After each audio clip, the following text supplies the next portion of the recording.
everybody. Peace, peace, peace, peace, peace.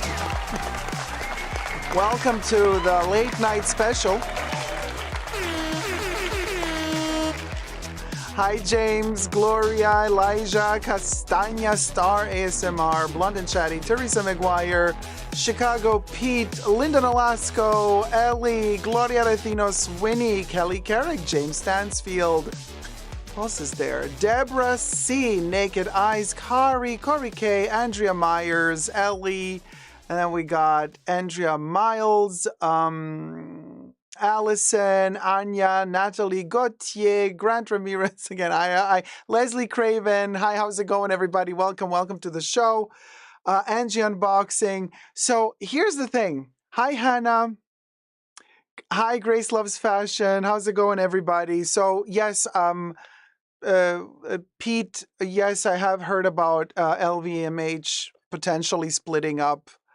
Whether or not Bernard Arnault wants to accept separating LVMH and different sub-brands to save money or to make more money. Like, do we care anymore? I mean, I honestly, and everything I say in this live stream is for entertainment purposes only, not rooted in truths or facts. Everything's alleged and just my opinion. And it is my opinion that he has ruined every brand he touched. So it's like, who cares if they split up LVMH into sub brands and then deal with them privately or in which might call it publicly. The problem is, like, if he still owns Louis Vuitton, if he still owns Tiffany, if he still owns Birkenstock, if he still owns Dior, it's still gonna be shit, in my opinion. That's the thing. Like, if you wanna save Louis Vuitton, you have to go to old school Louis Vuitton standards. And not this money-hungry, greedy, shitty exploitation of workers, of quality, of everything. It's just disgusting. It's come to the point where I'm disgusted by it. You know what I mean? So you want to split up LVMH? Split it up, girl. Go ahead. Good luck to you. I don't care. Kari says, no, I don't care. Right, Kari? Frank says, you're exactly right, Dacob. Yeah, so Stanley says amen to that. Period. What can I say? So thank you guys, everybody, for being here. If you wish to tip your host right here, thumb up the live stream. Let's get to 100 likes at least at the beginning. You know, I know it's a little bit difficult and this is a weird time to stream.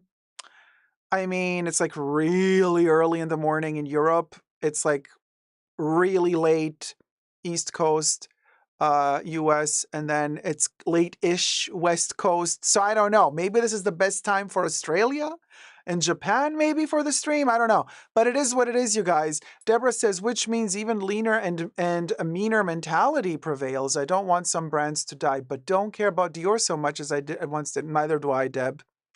Neither do I. You're totally right about this. Like, why would we? It's like a uniform blob of nothing. Blonde and Chatty says, I set my alarm. Oh, it's 5 a.m. Grace says, yes, best for Australia. Well, there you go. Terry, my love, thank you so much. Let me add Terry to the list. Teresa McGuire donated $50. It's bubbles, y'all. Oh my gosh. Well, no, there's still a ways to go. We still have quite a bit of ways to go. So purple, here. Oh, perfect. Let me do it here. So Terry, and then I've also seen, I think, there was a tip from Kenny as well. There it is. Teresa McGuire donated $5 from Kenny. Thank you so much. Thank you, Terry and Kenny. I am adding Kenny to Bubbles as well. So every time you send a tip, guess what? We are adding you to this gorgeous Bubbles head. Yeah, Bubbles is our virtual bot, but she exists in our hearts and she also exists as, I don't know what she exists as, a little creature from the future. Maybe she's from the past. She's our guiding light in the fashion bunker day cult. Oh, wait, we need the heart. We need the heart. There you go, Terry and Kenny. Whee! Also from last live stream, you were in gray right above here, and then we have you in purple. So cute. Like double trouble, baby. Double trouble on the weekend. Hi, Kanan's eyebrow. It seems like high street brands go down and not much I said about it. But if luxury brands go down, it would be some kind of catastrophe, but it wouldn't. I don't think it would be any catastrophe. You guys, life goes on. Here's the thing. I mean, we've had this tragic situation with stuff we can't talk in the pre-show about, but you know, I mean, life is currently, I mean, you guys, we can talk about it in the after show. By the way, today is the first weekend of March, which means that after this live stream, we're going to have another live stream exclusive to members. But because it is the first weekend of March, also Tier 1 members and Tier 1 patrons get to join this after show. So every other weekend, the after show is exclusive to Tier 2 members and Tier 2 patrons. But today, also Tier 1 members and Tier 1 patrons get to join. So you still got an hour or two time to join, become a member, and join us in the after show live stream, which also lasts quite a bit of time, like 2-3 hours, sometimes even 4 hours, depending what we got to go through. Today, we have quite a bit of things to go through, including some more news about Chanel's perfumes coming up. There's Labubu talk to be done, and maybe even an unboxing. And then there's another list of top satin that we're going to film there as well. So if you are in the after show, you get to see it first. And then a couple of weeks later or days later, some of the content that is recorded during the after show also hits the other channels. But most of the after show remains exclusive to the after show only, including all of that talk that we cannot do here on YouTube. Because, well, we love you, YouTube, but your community guidelines are becoming stricter and stricter. So we got to be very careful. So thank you guys so much for everybody who has become a member thus far and a patron. See you in the after show. So there you go. Mo says hello. Hi, Mo. Kanan says that would not surprise me at all, Deborah. Terry says, did you ever see that 80s movie Electric Dreams where the computer becomes self-aware? Hopefully Bubbles never does that. Bubbles, you know, as long as I can still push a button to turn her off, it's all good. But once I start pushing the button and she doesn't turn off, you know it's over. You know it's game over for us. Good morning, Yumaira Rodriguez, and hi, Castanya 11. Oh, Heidi, thank you so much. Wait, hold on. I'm going to do... Heidi donated $15. I'm going to do brown. Thank you for all that you do, Dacob, and congrats on getting close to 74K subbies. Next step 100K. Thank you so much, Heidi. Love you 30. Oh my gosh, you guys, right? We are getting close to, you know, I want to say we're getting close to like 80K subbies, but obviously it's going to take the time it takes, right? Because, I mean, if you think about it, I don't know. It's going to take a minute, right? I mean, some people get like 150,000 subscribers overnight. You know, you just hit that algorithm and before you know it, like it just grows and grows and grows. But then for other people, it's like the Hunger Games. It's like the algorithm chooses, you know, who to push forward and who not to. You are Heidi. And I have a feeling the algorithm is not being very friendly to us, but then it's been 11 years. I say, oh, Jonathan, thank you so much. Love you too, Jonathan sweetie. Thank Baltazar you. donated $5. We love you, Dacob. Gonna do blue.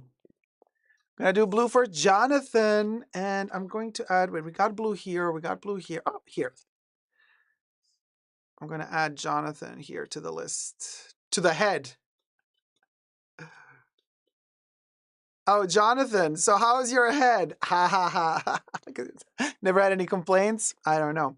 Speaking of never had any complaints, you know that famous line is actually from Elvira. Cassandra, played by Cassandra Peterson in the movie Elvira, Mistress of the Dark. And Cassandra Peterson just did something really cool. She had a Tesla, and she had a Tesla, and of course, due to current events, she's like, I'm done with this. I'm done with this. So she put a sticker on the side of the Tesla saying something, something sucks with an X as Twitter. And then she's like, I don't want this car no more. And she's auctioning it off for charity. He's like, I'm never going to drive a Tesla.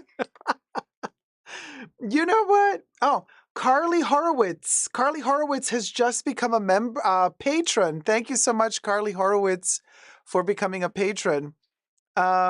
So yeah, Elvira, Elvira is not having it. I'm like, yeah, that's our Mistress of the Dark. Hi, Diva on a budget. How's it going? So the funny thing is, well, we have one heck of a show today for you, by the way. We're going to be reviewing a fashion show, and then we have some topics to talk about as well.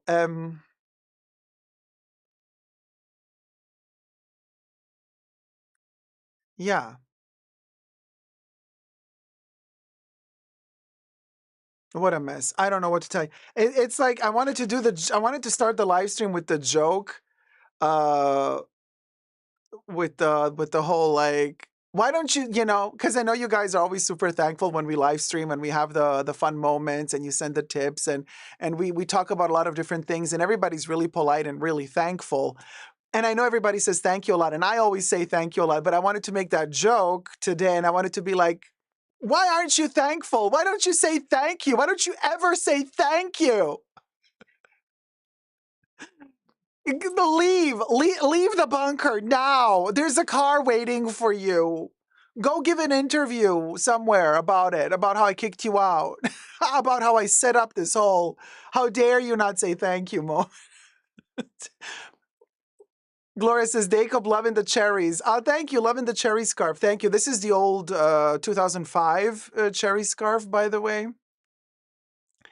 So it was ridiculous. You know that meme of I think it was the Housewives of Beverly Hills or something, some Housewives of something, and there's that meme of that one blonde chick being like, ah, yelling, and then on the other side of the table there's a cat, and the cat is like yelling back, and then there's a back and forth of them like like a conversation between them, and then in the meme, whoever uses that meme, they put a different speech in the speech bubble, and so there's a lot of like there's a thousands of different versions of the woman yelling and the cat yelling back. Gloria says, I love that meme. Yeah. So this is like, that's the scene. That's how I saw it yesterday play out. Like to me, it felt that way. Look at me doing all of this conversation without saying a single word that I'm not allowed to say. Isn't that fabulous? It's because we're getting clever. We're getting to use our talk without talk. Talk without talk. Keep it friendly. Keep it ad friendly. Yeah, we can do that. We ain't bone yesterday. We ain't bone yesterday. We got 64 likes. Let's get to 100 likes, y'all. Deborah says, whip it real good, Dacob. I'm telling you, babes. I love that meme. Averell Clark, how's it going? The cherry scarf reminded me I meant to reach out to you about how Louis Vuitton had the audacity to send me a Louis Vuitton for Takashi Murakami Speedy with a grommet missing from one of the feet and claimed it would never be allowed out. Oh, so they claim that you did it? I was beyond dumbfounded. I have no words. It disgusts me how they treat their customers. Like, just stop buying with them. Seriously. People are sending me pictures of the upcoming um, cherry blossom collection from Takashi with with LV. I love the cherry blossoms, but I'm like, no, I'm not going to give them my money. By the way, this one I bought vintage, so I didn't give it to Louis. I gave it to someone on eBay, the money. But just saying, no, as beautiful as some of those items are with the cherry blossoms, and the FOMO is there. Yes, the FOMO is there. I'm not going to do it. I'm not going to do it. I'm not. I don't want to give them any more money. He's a billionaire. He doesn't need any more money. Thank you. 70 likes. Let's get to 100 likes. Dacob's big toe in the house. Thank you. Dacob's big toe donated $5. Where is your suit? Why don't you ever say thank you for me helping you keep your balance? Hold on. Dacob's big toe. What suit are you talking about? You want me to wear a jacket? It's too hot, babes. Summer is coming.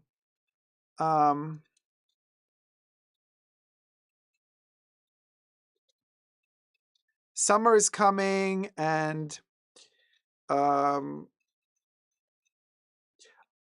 you know, I don't want to turn on air conditioning. Just could you imagine?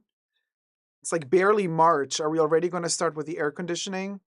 You know, better to kind of preserve the environment as much as possible. But today was a particularly warm day, hence why I'm not wearing a jacket. But I thought the scarf would compensate. The scarf would compensate. Oh, wait. Dacob's big toe.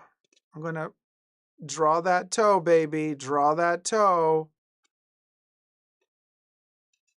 I'm going to write Dacob's big heart, and then I drew the toe because IYK. Wait, how do I do it? Like this? No, like that. There you go. Dacob's big heart toe. Thank you so much, sweetie. Thank you, thank you. Yeah, so munching on burnt potatoes. Oh, I love potatoes, Deborah. Burned or not burned, whatever potato. I love a potato. Carla says there's a post on Louis Vuitton Reddit where someone received a bag that has the Louis Vuitton inside stamp, like double printed. Oh my God, they misaligned the printing. Like the etched stamp, but then it was like kind of, it's slit, so it has like a double. I know. Oh, that's so bad. That is so bad. That is literally what happens when you fire your entire quality control team and you want to maximize profits. Oh my God, the poverty. The poverty. It's because the president wasn't wearing a suit, I think. Oh, Grant Ramirez, that was the joke. Where's my suit? Yes, why do I look so Paul in the fashion bunker? How dare I disrespect Bubbles? How dare I arrive here not wearing a suit and disrespecting Bubbles? Well, Bubbles, maybe one day when I'm better, maybe one day when we in the fashion bunker are safe, maybe that day I will wear a suit again. And maybe, Bubbles, maybe my suit will be just as nice as yours. Maybe, Bubbles, maybe my suit will be even more expensive than yours. Maybe even cheaper. But here's the thing, Bubbles, no matter how my effing suit will be, it'll still be light years more respectable than yours. I just love that we're all in on this. We all know exactly what we're talking about without talking about it. I can't believe Audrey missed the memo. We're not going to say any of those words, Audrey. We're just finding other ways to... there you go. Okay. Because the algorithm. Hi, Audrey. She just woke up. She's figuring stuff out. Everell Clark says, did we ever get the story of where your inspiration for your backdrops comes from? They're always so interesting and dramatic. Love it. Thank you, Everell Clark. So there actually is a story about every single backdrop that is chosen for the live streams, but also that is chosen for perfume reviews or on Totally Dacob for toy stuff.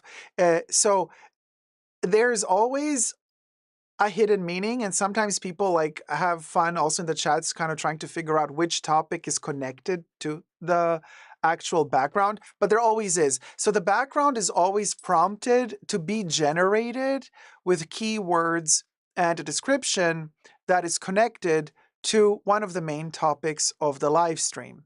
So it's always fun to figure out, okay, which topic actually delivers which background. So there is a connection today as well. There is a connection today as well. Yeah, for sure.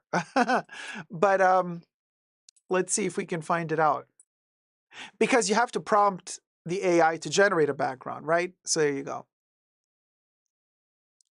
No, Audrey, it was in the middle of a discussion. No. We cannot talk about that. After show. Deborah says Dracula House was great for Halloween. Yeah, that was fun. Yeah, no, I saw it, Audrey. Thanks for retracting.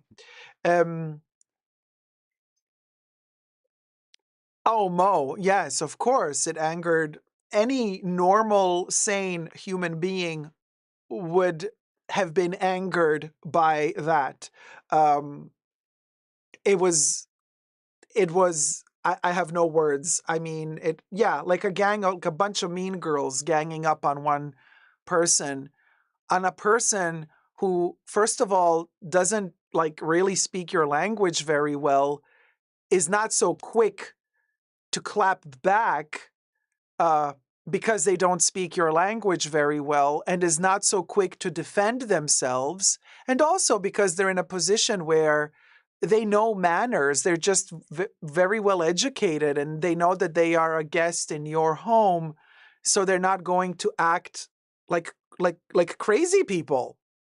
I mean, if I come to visit you at your home, I'm not going to act crazy. I'm going to be polite, and I'm going to be courteous, and I'm going to be thankful that you sent me an invitation. And I mean, I will behave. I will ask you at the door, should I take my shoes off? You know, in some homes, you take your shoes off when you enter. In some homes, you don't. I'm going to ask, like, if we enter the living room, where should I sit? Because I know that some people in the living room, you know, they have their special place where they like to sit. Or if you invite me to dinner, at the table, of course, I'm not going to just sit down. I'm going to ask, where would you like me to sit? Because this is your home. I'm sure everybody at home has their own favorite spot where they want to sit at the table when they're eating. You know, these little things, these little courtesies, these little, just little signs of just showing the other person, showing your host that you're educated and that you are mindful of their space. And then it's up to the host to also show you that they are mindful of you and that they also respect you. And here's the problem: when that respect is not reciprocal, and one of the two people is, in this case more than one, are just not educated properly and are just mean-spirited, what are you going to do? I mean, you know what I mean? Like, yeah, we're speechless, but at the same time, I'm like, yeah, why does it not surprise me? It doesn't, because it doesn't surprise me. It does. This is the sad part about all of this. It's just the vulgarity. We have reached that level of what Coco Chanel always said: the opposite of luxury is not poverty. The opposite of luxury is vulgarity. And, you know, for coming from a position of saying we have more power, we have more money, we have the capability of helping if we want to. I'm like, oh, so that's luxury. That power that you have is luxury. It's not, it's vulgar. As Coco Chanel said it, opposite of luxury is vulgarity, not poverty. You guys, it's a very, very essential, basic rule to go by. And I'm telling you this, it's a great tip for you when you're out and about in real life, anywhere you go to. It's about vulgarity. And you don't have to have a lot of money. You don't have to have a beautifully preppy branded clothes. You don't have to have a budget to take your clothes to the dry cleaners, or even more budget to have somebody working for you take the clothes for you to the dry cleaners several times a week and get it all ironed, and so you look super crisp and preppy. None of that is worth anything if you behave like you came from the gutter. And so that's the vulgarity. That's the vulgarity. So it doesn't matter if you're wearing a branded suit with a tie and the tie is nicely knotted. And, it doesn't matter. It means nothing. If then once you open your mouth, there's only shite coming out of it. So all your preppy clothes, your diamond jewelry, rings, your beautiful women surrounding you, wives, bags, all of that means nothing because at the core, you're disgusting and vulgar. You're vulgar. You lack education. You lack common decency. And at the core of lacking all of that, the most fundamental thing you lack is empathy. And we build a lot on top of empathy. Elegance, style, sophistication, manners, especially manners, how we go about dealing with other human beings. We build all of that on top of empathy. Empathy is that first stone that we have to place as our grounding base, and then we build on top of that. If you're lacking empathy, then that super expensive mansion you're building on top of whatever ground you have claimed as your own, it's going to keep collapsing and it's going to keep falling apart over and over and over again. And sooner or later, people are not going to want to deal with you because you're vulgar. You're vulgar. Hi, Pink Lookbook. Vulgarity is a good expression for all of this. No money and brands can cover up bad behavior and disrespect. It's that simple. It's that simple. Empathy. And now I know that we have here rules and regulations. That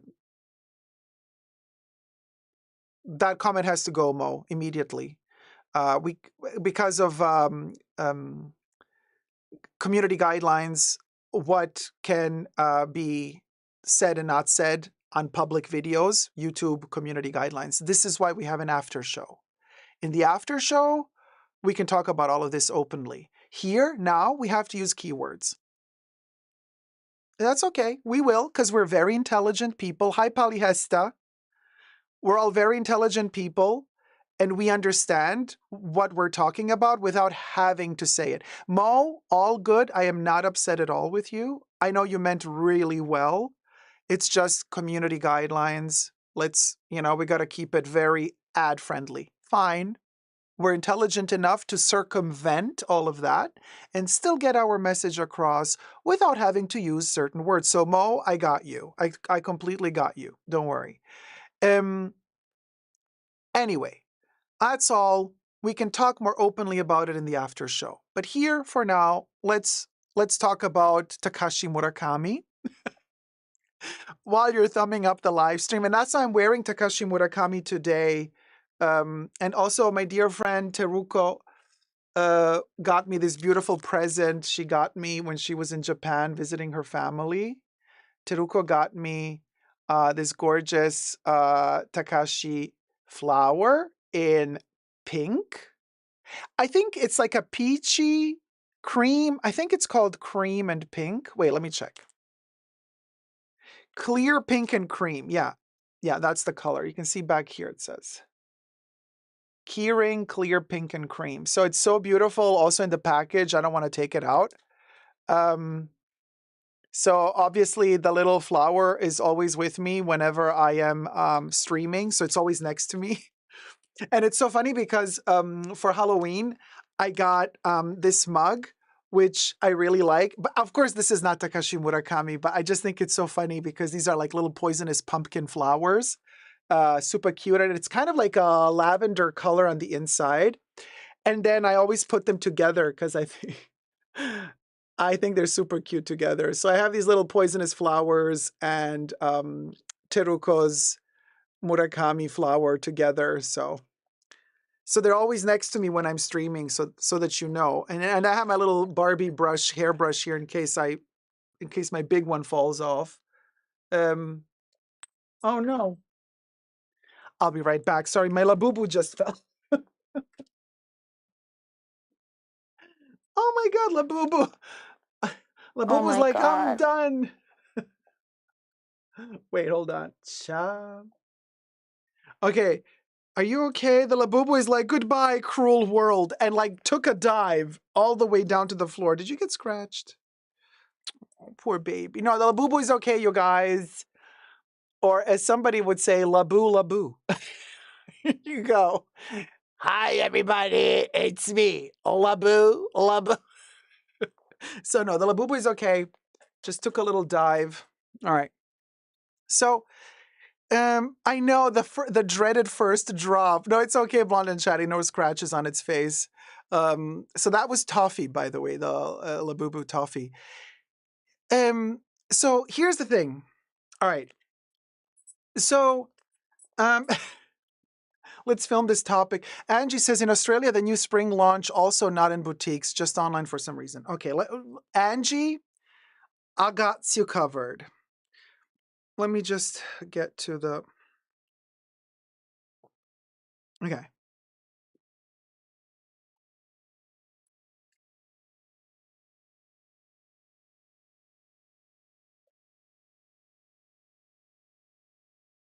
Okay.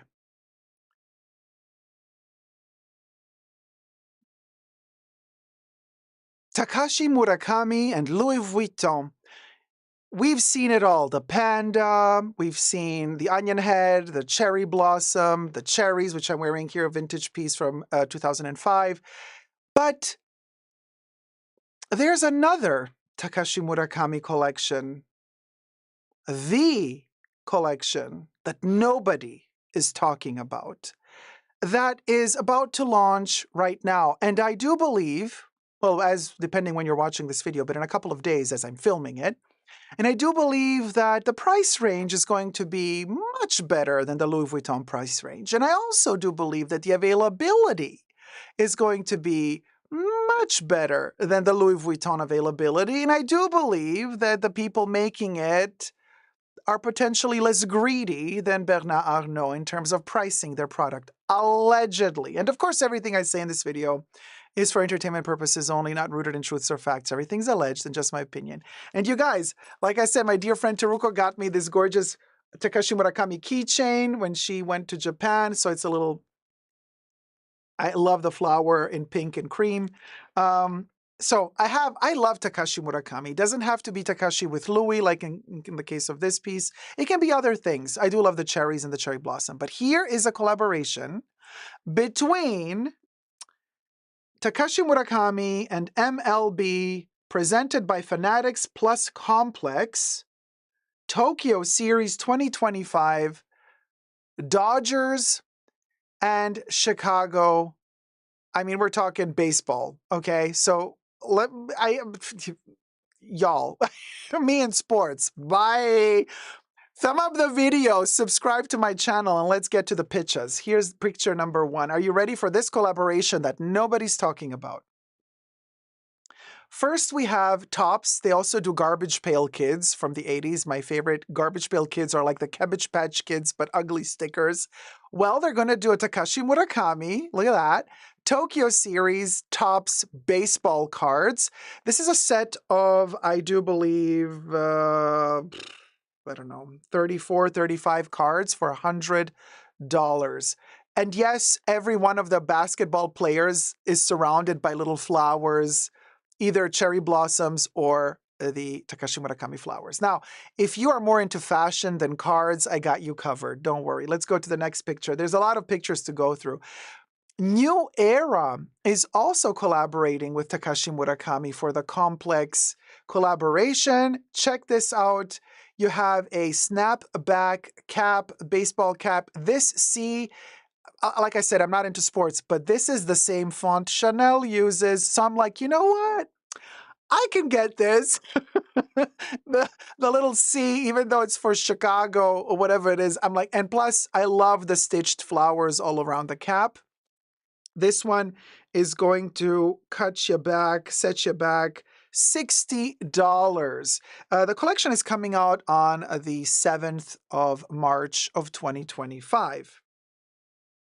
What is this? Cubs. Okay, this is the Cubs. Sorry, guys. Cubs. The Cubs snapback hat for $60. Let me show you the next picture.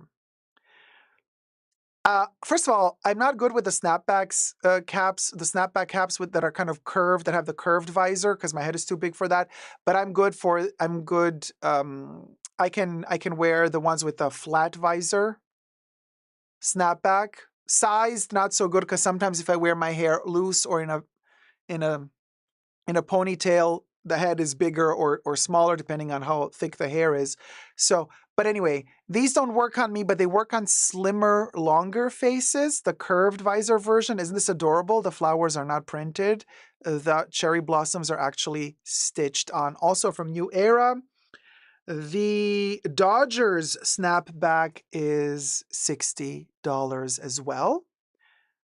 I love the LA moment. I don't need to have the Dodgers anywhere. LA is enough for me. Gloria says, oh my God, definitely getting the Dodgers one. Gloria, we should go shopping together. I don't know if there's an actual location. Okay, let me show you the next picture as I'm explaining to you the situation. So these are available online on the Complex website. By the way, I'm not sponsored by Complex, although I wish, because I want some of these pieces, but here we are. I'm not sponsored by them, and I'm probably not even going to manage to score any one of these because as they go online, they're going to sell out pretty soon. But I'm trying to figure out if there is also a location that sells these, like a physical store. And I'm saying this because the photo shoot that they took of this collection, there are some pieces in that photo shoot that are not listed on the website. So I'm thinking those pieces might be available elsewhere. Like, for example, a baseball bat from Takashi Murakami. Oh my God, I want that baseball bat. And also like slip-on shoes as well. That's also not available on the website. So I don't know the price for the slip-on shoes with the Takashi Murakami logos on it. And I don't know the price of the baseball bat. So some items are not on the website. Now here is that flat visor snapback from the Cubs. Okay, so Louis says in the live chats, there's going to be a pop-up shop in LA. Ooh, cha, let me know where. Let me just tell you the price of this one. This one is going to cost you.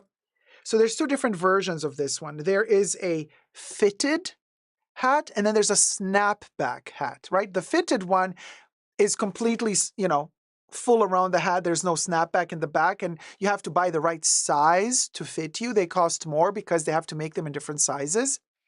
So the fitted version is going to cost you $90, and the snapback version will be $80. So it's $10 more expensive if you want the fitted version, and the snapback version is $10 cheaper. Moving on to the next picture. Thumb up the video while you're at it. Now I love this one. I love the beanie with the stitched flowers, also New Era. With Takashi Murakami. My issue here is this is 100% acrylic. And that's where I no. I get all itchy. It's disgusting. Acrylic on my skin, I don't like it.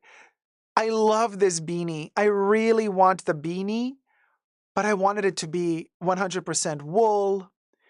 Sometimes these beanies are also made in 100% cotton. And it can also be really beautiful in cotton, but this is 100% acrylic. And that's a problem for me personally. But there you go. The price for this one is $55 plus tax. But I'm loving the cherry blossom. Next picture. Here's another snapback from the Cubs. Why did I keep saying Chicago?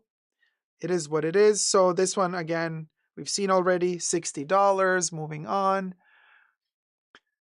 The Dodgers snapback version also $60, I believe. Yep, according to the Complex website.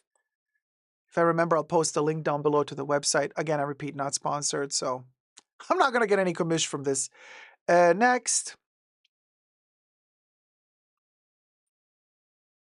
This one also, I guess, $60. I like the black one. Love the stitched cherry blossom. Next. Again, this one is okay. So, same old. 80 or 90? 80 for the snapback, $90 for the fitted version. Next.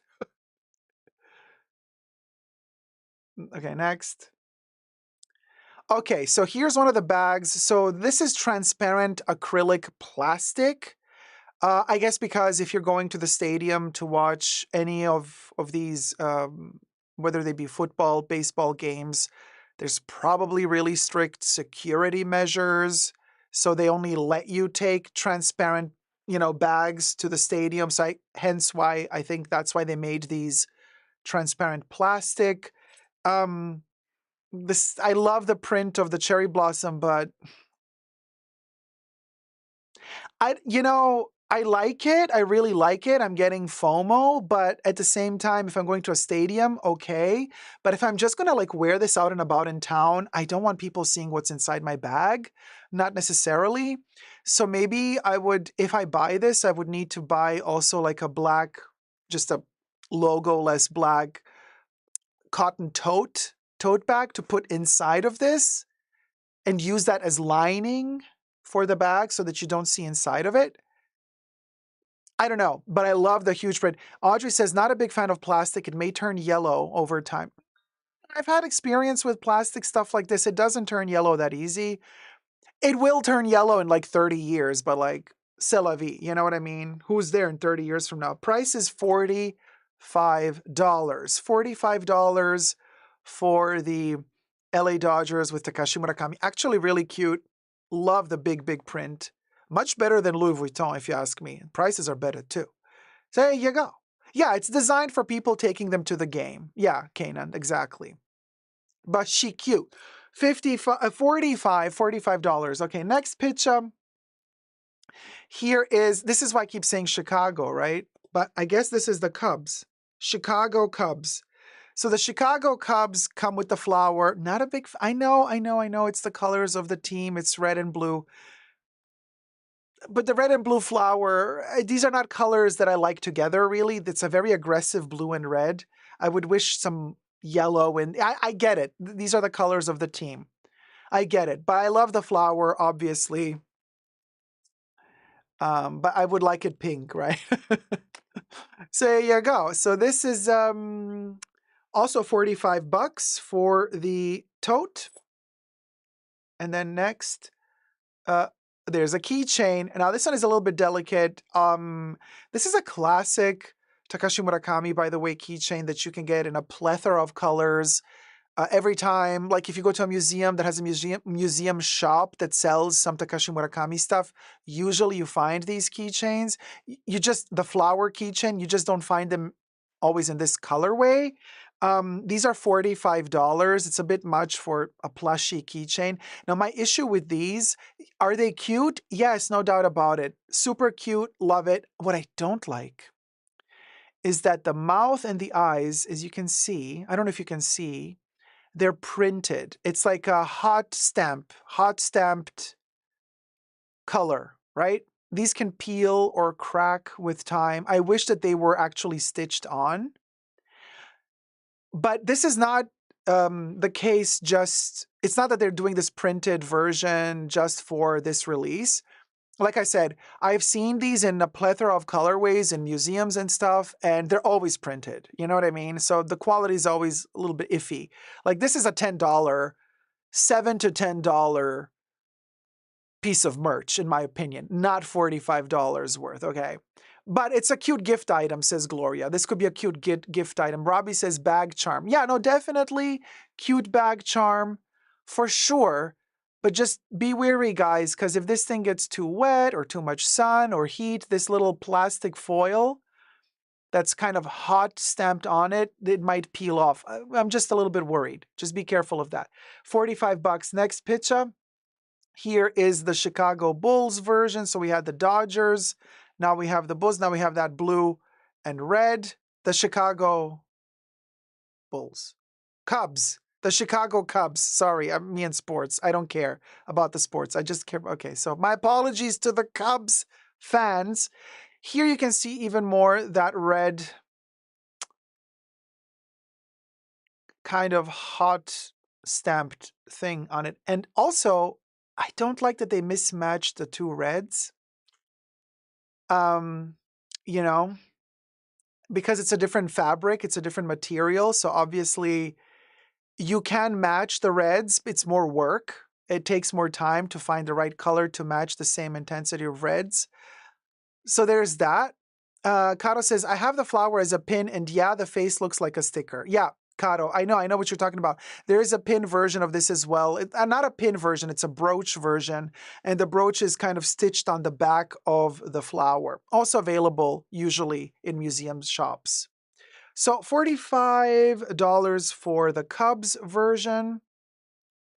Yes, Kanan Takashi Murakami's team does approve all of them, and the brand Takashi's, it's called Takashi Murakami Kai Kai Kiki Co. Ltd. All rights reserved. They work together with this. This is all licensed collaboration merch between the sport teams and Takashi Murakami. Yes, all licensed. So it does go through approval. Next, picture. Okay, I really want the baseball. I always choose the most useless item that I'm never going to use. This one comes in a cute little plexiglass container, like a transparent plexiglass box. So you can actually store the ball inside of it to keep it protected with that beautiful print. And they say about these balls, so they're $40. And if I click on one of them, they say in the description, in celebration of the 2025 MLB World Tour Tokyo Series, the collection marks Murakami's first ever collaboration with MLB and celebrates the deep connection between America's beloved pastime and its influence in Japan. Featuring Murakami's trademark vibrant colors and playful motifs, this exclusive series brings a fresh artistic perspective to MLB memorabilia, making it a must-have for both baseball fans and art collectors. And the ball, it says in the details of the ball of the baseball, it says, for over 40 years, Rawlings has been the exclusive supplier of baseballs to the major leagues. So Rawlings is the manufacturer also of this baseball. Every Rawlings ROMLB baseball is carefully crafted with the finest materials available and assembled, weighed, measured, tested, and inspected for the highest possible level of quality and consistency. And of course, it has the flowers all around it. So as you turn it, and on their website, they have more pictures of it. You know, so like there's this one also you can see, right? There's this side of the baseball, and then you get this side of the baseball also says Tokyo Sea. Sorry for all the moire glares and flaring. Okay, so this one is $40. There's another one as well, the Dodgers ball. I think we're going to see maybe next. I like the cherry blossom ball as well. So I would like to have the two balls, no pun intended. However, you see how glossy this surface is? And again, I wonder how this is going to age, if it's going to crack, or I don't know. I don't know how this ball is going to age. You know what I'm saying? I'm just trying to see the other pictures. Okay, so this one looks like this in the back. And then there's this detail as well. Sorry for it not focusing quicker. There you go.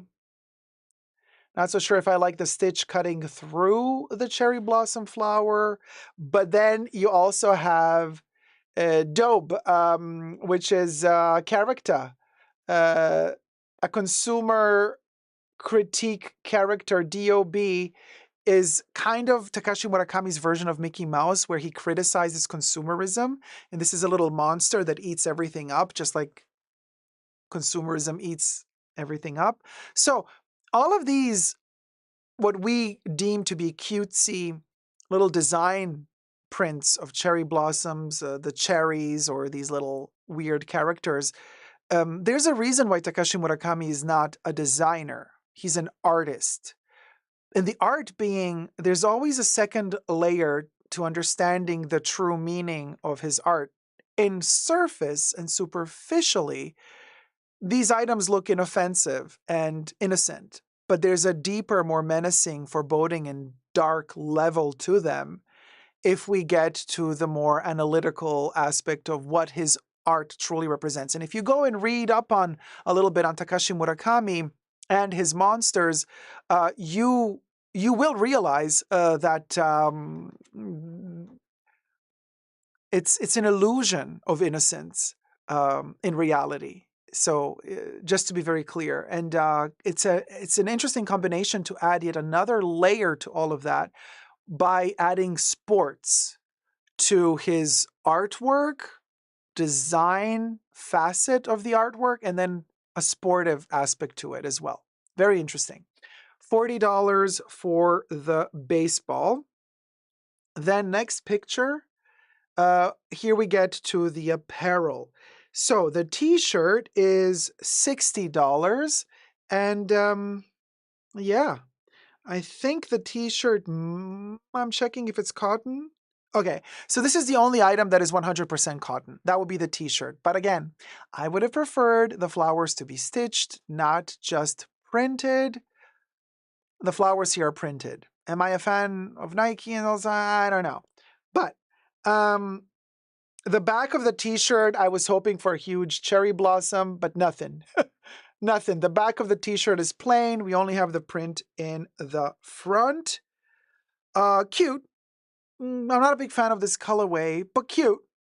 It's a basic t-shirt, $40, $60, sorry, $60. No, I would do, you can get these t-shirts for $8 at Walmart usually. Maybe it's not as good a cotton. Pink Lookbook says Takashi Murakami is so interesting. People think it's gimmicky and without meaning, but there's a lot of symbolism in his art. Really like that. Yes, a lot of symbolism in Takashi Murakami's art.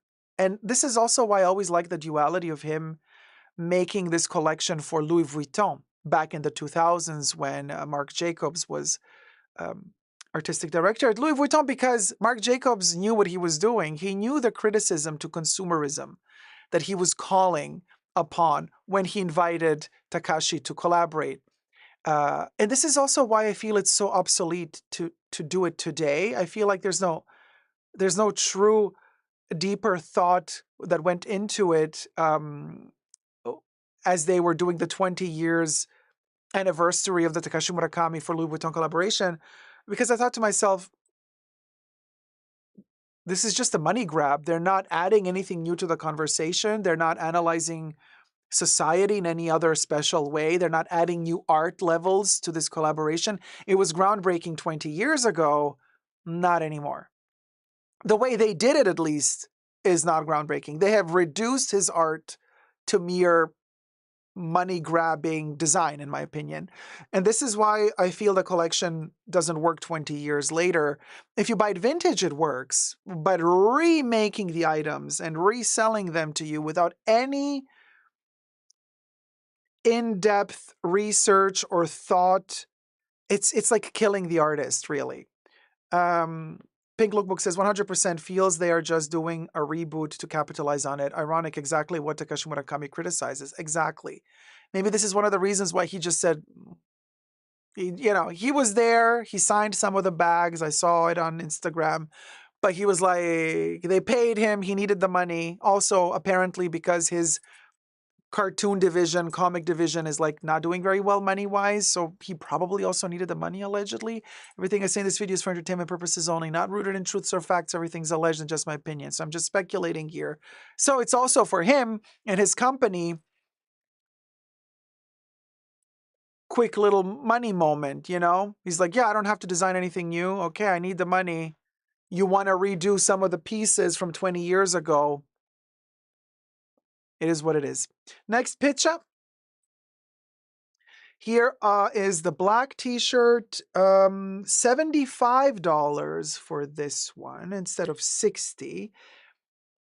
And the material here, it doesn't tell us where they are made, in which country, just FYI. I mean, on the website, it doesn't say. On the tag inside the garments, it has to by law, technically, tell you in which country it was manufactured. You can imagine. 100% cotton for this crew neck t-shirt. And I'm just, okay. It costs more because the back of this one has the player's name. Otani, 17. Palihesa says, Takashi went bankrupt some years ago when he was doing a movie, allegedly. Yeah, I heard that story too. Next picture. So here's another t-shirt, Dodgers. This one is $60. And I'm just trying to figure out, so this one is also white on the back. Like there is absolutely no print in the back. So it's only print in the front, hence why $60. Also cotton. Moving on. Here, so now we're getting in a little bit pricier territories, if I can find it. Where are you? So here we are with the jersey, the Dodgers jersey for $250. So the $250, this is acrylic. And I am trying to,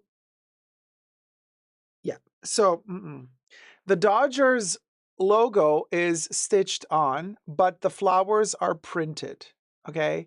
The cherry blossoms are printed. They're not extra appliques. They're not little stitched on flowers.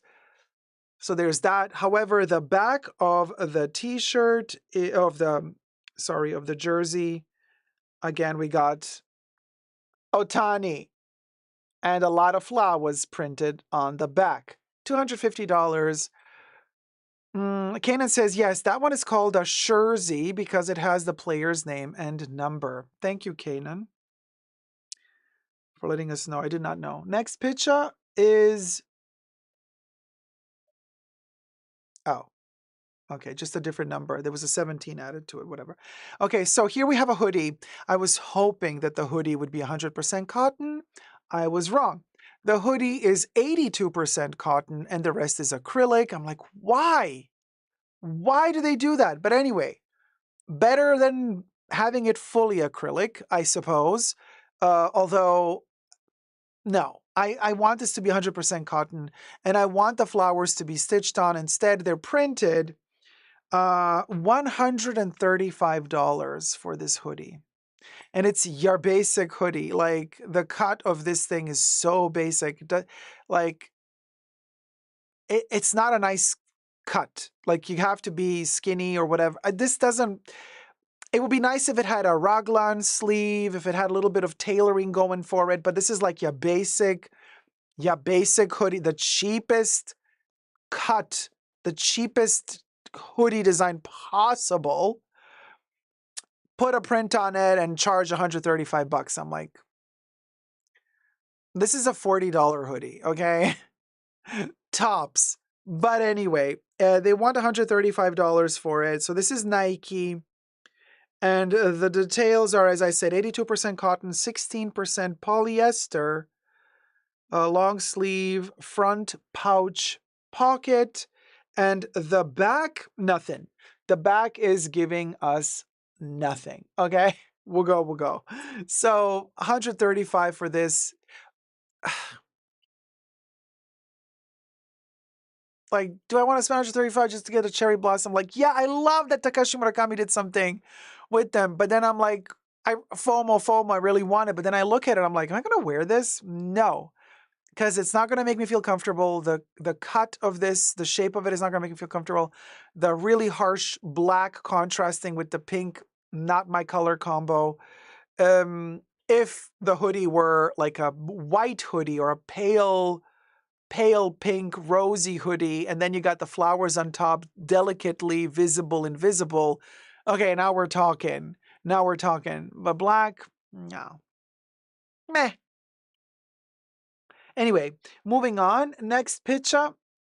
Okay, so we got the Chicago, what is it, Cubs, you said? Now with the Cubs, I guess this one is also 135. Let me check. You see, now the white version, it's the blue and the red. They're so aggressive. These colors are so strong. Not in a good way. This is not a good red, in my opinion. I guess this one's also 135. Strangely, I can't find it on my... Oh, here it is. Yeah, it's 135 as well. Yeah. Okay, it's also white in the back. I guess like Gloria said, you can put your own name on the back. I suppose you could let them stitch it or whatever. 135 for this. If you like the color combo, if you like the Cubs, yeah, go for it. We'll go. The color combos, they irk me. They irk me. But I get it. If you're a fan of this team, these colors mean the world to you. But to me, means nothing. So for me, just the colors alone, dreadful combination. Okay, moving on. And it's not that it's blue and red is bad together. It's the hue of blue and the hue of red put together that really irks me. Here's another, this is a snapback version. This one, New Era. I love that the font is very Chanel. So I'm like, you know what, yeah. I would just say it's Chanel instead of saying it's the Cubs. This is a snapback. The snapback is $80. The fitted version is $90. I have quite a few New Era caps in my collection back from 2015 when they did a wonderful collaboration with Jeremy Scott. So I have quite a few Jeremy Scott for New Era caps from the heyday, the glory golden era of Jeremy Scott when he just got his gig at Moschino and was doing incredible stuff at Adidas for Adidas Originals. He also did, in that era, in that period, he also had a great collaboration with Swatch and also with New Era. Those caps I have, the entire collection. Loved it to bits. So 80 to 90 bucks, depending if it's a snapback or a fitted version. And then the next picture is very baseball-y. I mean, it's the stripes for me. I love how New Era aligned those stripes there. Now, be careful when you're purchasing this because they might be misaligned on some. You can see already on the side, they are misaligned there and there. Now, obviously, I understand that with the different panels that you're stitching together, there will be a misalignment at some point if you're not doing it by hand. But if you do manage to get an aligned version, perfect. Love the white with the stripe. I mean, it's very baseball. Yeah. Also $80 for the snapback version, $90 for the fitted. I don't guarantee these prices. These are alleged prices. They are on their website, but as you know, they can change their prices at any time. These are just kind of like prices they announced before the launch of the collection. So don't come for me saying, Dacob, you said 90, but it's 100. It can happen. You never know. In this economy, you never know. You got to choose either one egg or a cap. You want an egg for 90 bucks or you want a cap for 90 bucks. Okay, there you go. Thank you, America. So the flowers are beautiful. Love the fact that they are stitched. I don't know, like I prefer the white version, but it'll get dirty soon, right? So maybe the blue version is better. And because you can, okay, if you manage to go to the pop-up store, fine. But if you don't, if you have to order these online, could you imagine the frustration of ordering this and then this arrives misaligned? Like this stripe ends there and then this stripe ends up there. Ugh. So anyway, there's that. Okay, moving on to the last picture for you. Is this beanie, also super cute, but again, 100% acrylic. Love the fact that we have different flower combos as well, not just that blue and red combo. Beautiful lilac with white, red, and yellow. You see what I mean? How much better it is when there's more than just 3 tones? Well, technically there's 4 here. I don't know if the stitch is black or if the stitch is navy, but if the stitch is black, we have black, blue, red, and white. But here we have black, lilac, white, yellow, red. More nuance, more layer, more textures. Same here, right? Loving this color composition. This is a weird one. So we have that little plant. Oh my gosh, you know what this is? Okay, this is the first time I'm seeing this.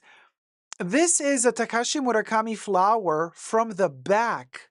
Wow. Okay, that's the first time I'm seeing the back side of the flower. So this is the stem that is attached to the back of the flower. And then if we were to flip it, it would be a yellow petaled flower in the front. Super cute. And that would be $55. So let me know, guys. I mean, so like I said, in the promotional shots, the models are also kind of holding bats in their hands with Takashi Murakami all over it. And they're wearing also like slip-on slippers, shoes with the Takashi Murakami stuff. The website doesn't have any of that presented on it. Maybe the pop-up store is going to sell the bats. I would love a baseball bat with a cherry blossom all over it, you know? Yeah. In self-defense, officer, I used the bat in self-defense. And the officer's like, are those flowers on the bat? I'm like, they're not just any flowers, my dear. They are Takashi Murakami cherry blossom. Okay. Thank you guys so much for watching. Let me know if you're going to get anything from this collection, if you're going to try to get it on launch day. And there's a countdown. When you click on every one of these items, they really work on the FOMO. So like, for example, if you click on the beanie, there's your countdown. As I'm filming this video, right? It's 5 days, 7 hours, 51 minutes, 57 seconds to go. The FOMO. So let me know if you're going to get anything. And if you watch this video after you've gotten something, let me know down below what it is that you got. I really want to know which item is the most coveted one. You know, what are people wanting to buy the most from this collaboration? Let me know. Thank you guys so much. Subscribe, thumb up the video. Never give up on love. Bye. There you go. And oh, Joanna Beo says, new subscriber here, first time catching a live stream. I'm a Chicagoan and 100% did not expect to learn about the Cubs playing the Dodgers in Tokyo this year when I clicked on Super Dacob tonight. Well, Joanna, you never know what you're going to get in the fashion bunker. Everything is kind of fashion related, but we have empathy, we have love, we have culture. We sprinkle in the fashion just to, you know, make things a little bit more pizzazzy. But at our core, we're human all the time. So Audrey says Ollie's going to love all those pieces. I don't know. Is she a baseball fan? I don't even know. I don't know. Jason says, where can we send you mail? Like an email at superdacob@gmail.com is where you can send me email. Mail, currently there is no P.O. box, so you cannot send me mail at the moment. I'm working on it though. Audrey says, Ollie's going to love all those pieces. Oh, sorry, read that one already. The bunker is like a box of chocolates. That's right, Forrest Gump. Rusella Sumaldi, how's it going, sweetie? Good one. Hats or eggs? With a hat, no one will know you're starving. Happy weekend. And you can use the hat to hide the eggs underneath. You know, all of us, this is how we're going to have to hide our eggs because they're going to snatch them from you when you exit the store. So we're going to have to install a little egg holder under our hats. And then when we shop for eggs, after we paid them, we put them in under the hat.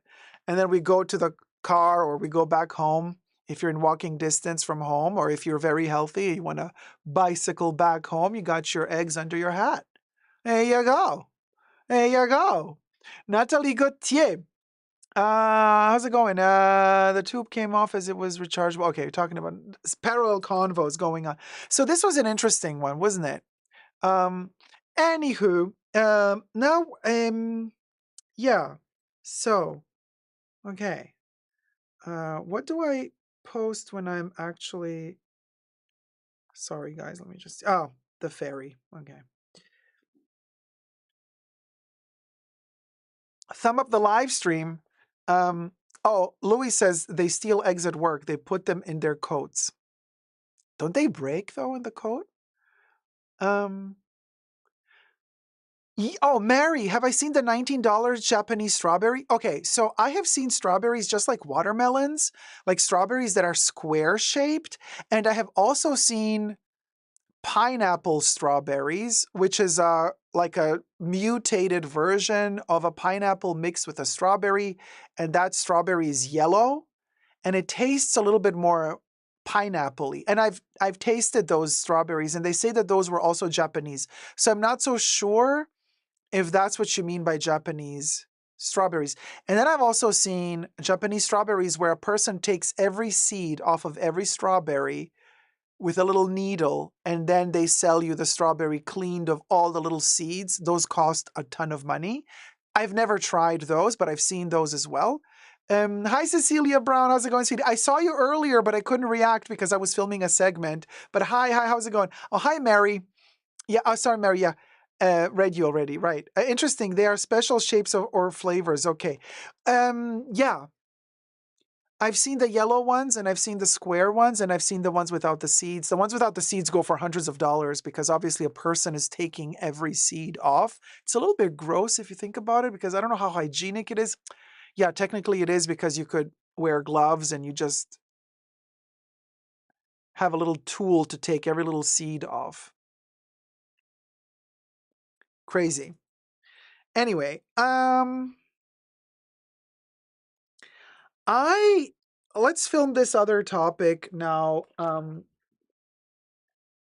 first of all, I say hello to the co-host, the Birkin. I, show it always now because, honey, it's been 3 years in the making, but after this was the worst moment in history for me to actually finally purchase this one. Well, I bought it last year, but, since I waited so long for it, I could have passed it on, but I was like, okay, so, and I'm like, I'm going to get the most cost per wear out of this thing, right? This is now, this is in every live stream. You're going to see it.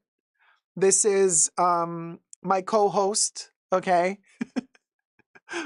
This is for the business, for my YouTube business. This is, period, okay? So as a co-host, the Birkin loathes me. And every time I talk to the Birkin and I'm like, how's it going? The Birkin doesn't want to talk to me.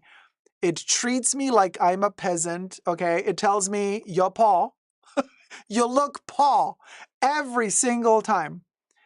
I try to be nice to it. I try to be like, you're a beautiful Birkin, and I'm so happy that you're in the fashion bunker. And the Birkin is like, yeah. Cut the chase. You look Paul. I'm like, okay. So there you go. So anyway, she's feeling used, right, NJ? Yeah, I know. So the Birkin is like not happy with me. The Birkin, and I'm telling the Birkin, look, I'm treating you exactly, Mary. It's a snobby co-host. I'm treating you with all the respect and the dignity, with all the respect and the dignity and empathy. Okay, okay. So which one of us two is going to tell the other one, you never even said thank you?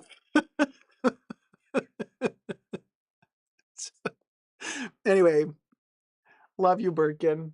No, but for this next video, we're not going to use the Birkin. Jason Petrides, how's it going? Is your Birkin a Chanel fashion salesman assistant? Oh, ignoring me. Yeah.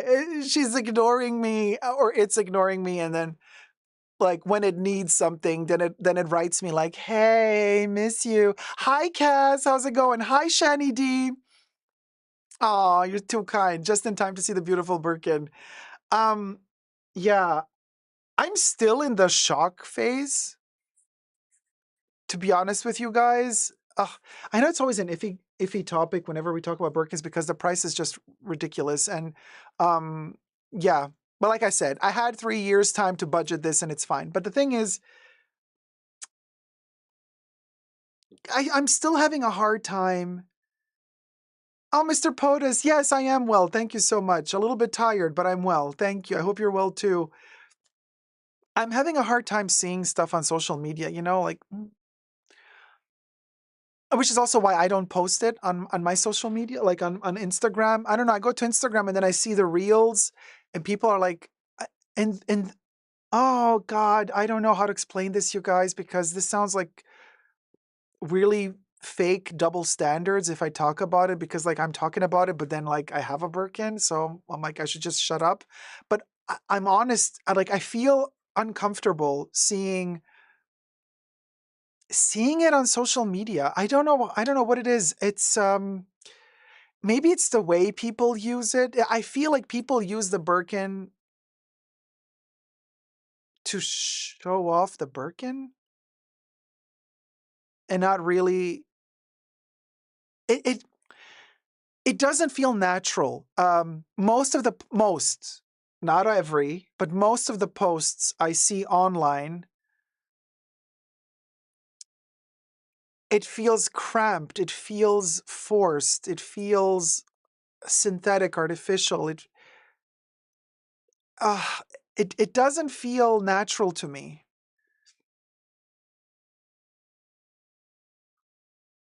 Very contrived, very okay, so I'm going to take a picture with the Birkin. So I'm going to have the expensive shoes to go with it. I'm going to I have to, I just went to the hair salon. I just got my nails done. I'm going to it's like you're building up a whole shtick around that one bag. I'm like, you're doing way too much. And it's so cringe. And like a badge of honor. I don't know what it is, you guys. The status, I don't know. I wonder if it's because you cherish your bag so much and now you see so much content and they make it seem like just an everyday thing. No, that's the thing, Mr. POTUS. If it were an everyday thing, if it felt like it fits into a person's everyday life on those photos, I would be fine with it. But that's exactly the thing. Most of the photos I see of people photographing the Birkin, it doesn't look like it's an everyday thing. It's like they go the extra mile to make themselves with the bag look a certain type of way on those photos, and it feels forced, not natural at all. Not natural at all. And I see the photos and I go, ooh, and I'm just like, okay, let me not risk falling into this genre, whatever. I don't know if it's a genre. It feels like a genre. Does it have a name? I didn't give it a name yet. So, but I don't want to risk falling into that group that I feel uncomfortable with. So hence why I haven't posted a photo of me with the Birkin yet. After like half a year of having it, you still have not seen me photographing it on Insta. I don't know, just out and about with the Birkin. I don't know what it is. Maybe I'm going to need some more time just to kind of not care about that. Maybe that's the point, just like not overthink it. Um, I don't know. Using it, but Kelly, here's the thing. Yeah, using it for everything, that's totally fine. Love it. Love the fact that you use it. It's a workhorse. But if you're gonna photograph yourself with it, that becomes a different story. It's like how you set it up. Is it a natural photo or is it set up? It's like what do you want to convey through that photo of you with that bag? Because most of the pictures I see online of people doing it, it feels very show-offy. It doesn't feel natural to me.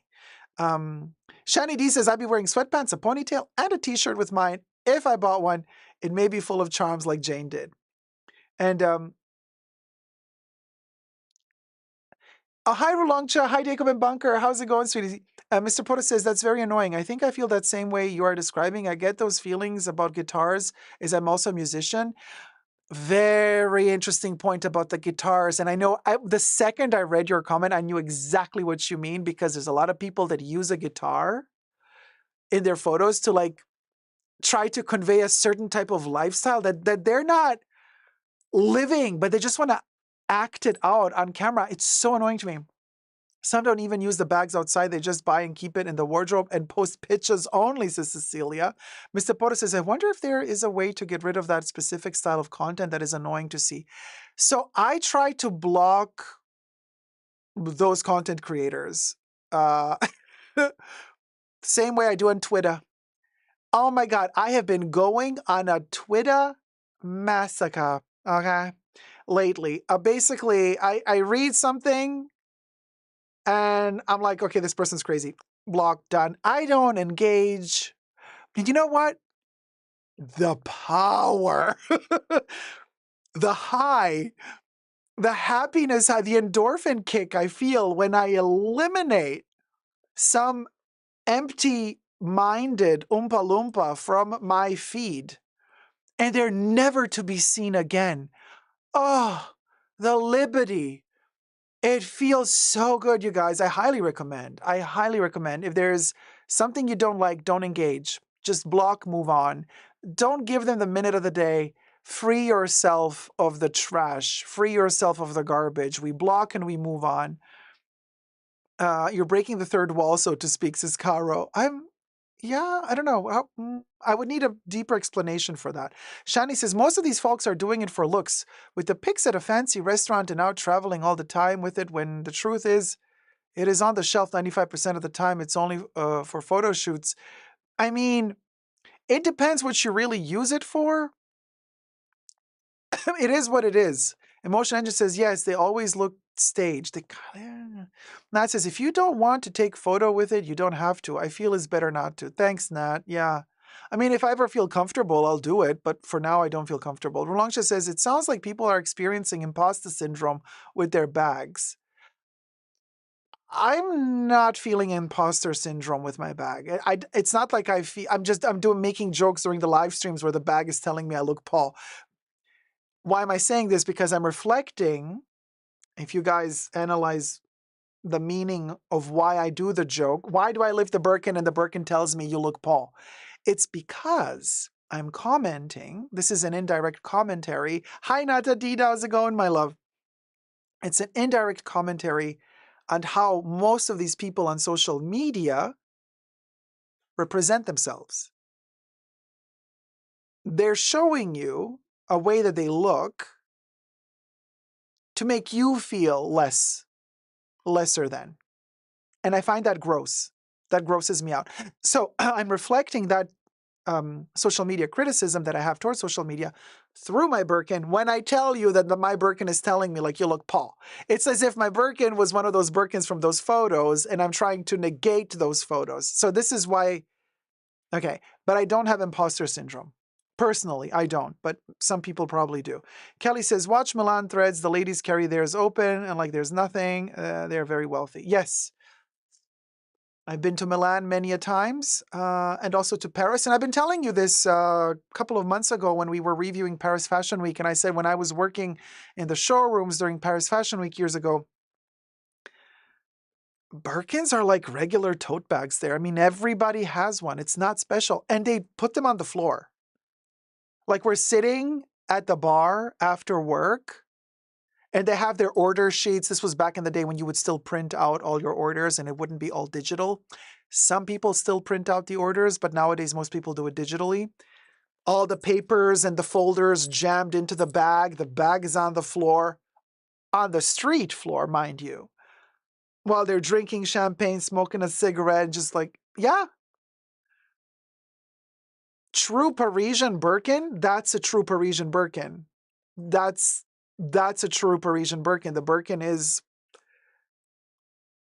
you schlep your stuff in it that you need to work throughout the day. That's at least how the fashion world, the true fashion world treats it. By true fashion world, I mean people who are in the fashion business, not influencers sitting front row at a show. I don't deem those influencers anything else but vultures and parasites. Yeah, there you have it. Influencers, parasitic, totally parasitic. When I talk about the actual fashion business and industry, I'm talking about the people who own shops, who travel across the world for every different fashion week, and they go to order something for their shop. So they are visiting the showrooms. They make appointments in the showrooms after they've seen the collection. Or if they didn't have the time or didn't get invited to the fashion show, they get to see the collection in the showrooms, and then they place their orders for their shops. Then you have the teams that I used to work for, which take in the orders. Then we have the cutoff dates. Those orders get sent off to the factories. They go into production. Things get classified, filed. You deal with customers. Some customers have issues with payments, delayed payments. Some pay on time. You have to renegotiate the deal every single time you're dealing with them. And they're not just coming to visit one showroom, right? It's Fashion Week. So they're there a couple of days, going from meeting to meeting, from appointment to appointment. And they got a lot to do. And a bag like this is literally made for that, because it holds your computer, your laptop, all the paperwork you need to visit all of the different showrooms. It's stable, it's sturdy. The handle is not going to break off while you're running from appointment A to appointment B, C, and D.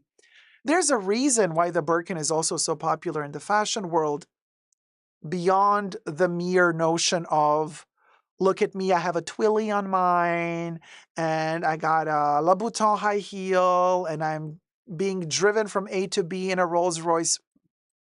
None of that. That is a whole other weird, distorted version of the world that appropriated the Birkin for its own weird purposes to show off wealth. But at its inception, at its core inception, the Birkin stems from the HAC, which is a bag made to carry boots, horse riding boots. Not too bougie, not too fancy. So, and it's kind of ridiculous for me when I then see people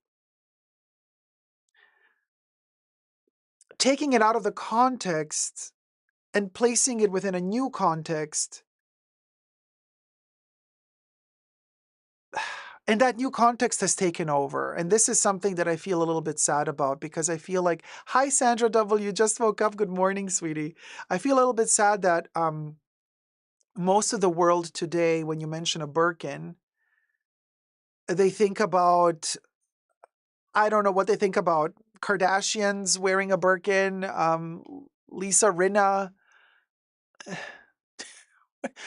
going to, Faubourg Saint-Honoré boutique and meeting the super allegedly facially operated, what's his name, PR guy who works there, who always takes photos with all of these weird people. And it's just, to me, I look at, the Tamara Kaliniks of the world. Oh, really? Like, you can't, that's what ruins the whole Hermès experience for me. It's those people that ruin it for me, that make it disgusting for me. But if I try to take myself out of that, and I just dig into the past and the heritage of Hermès and the history of it and the quirky, fun games that they also play with it. At the end of the day, Jane Birkin, she had such a fun time with her Birkin, And I know that a lot of people say, well, it's the Sex and the City episode that made it all go cuckoo and ballistic, Samantha Jones getting the red Birkin for Lucy Liu and then keeping it for herself.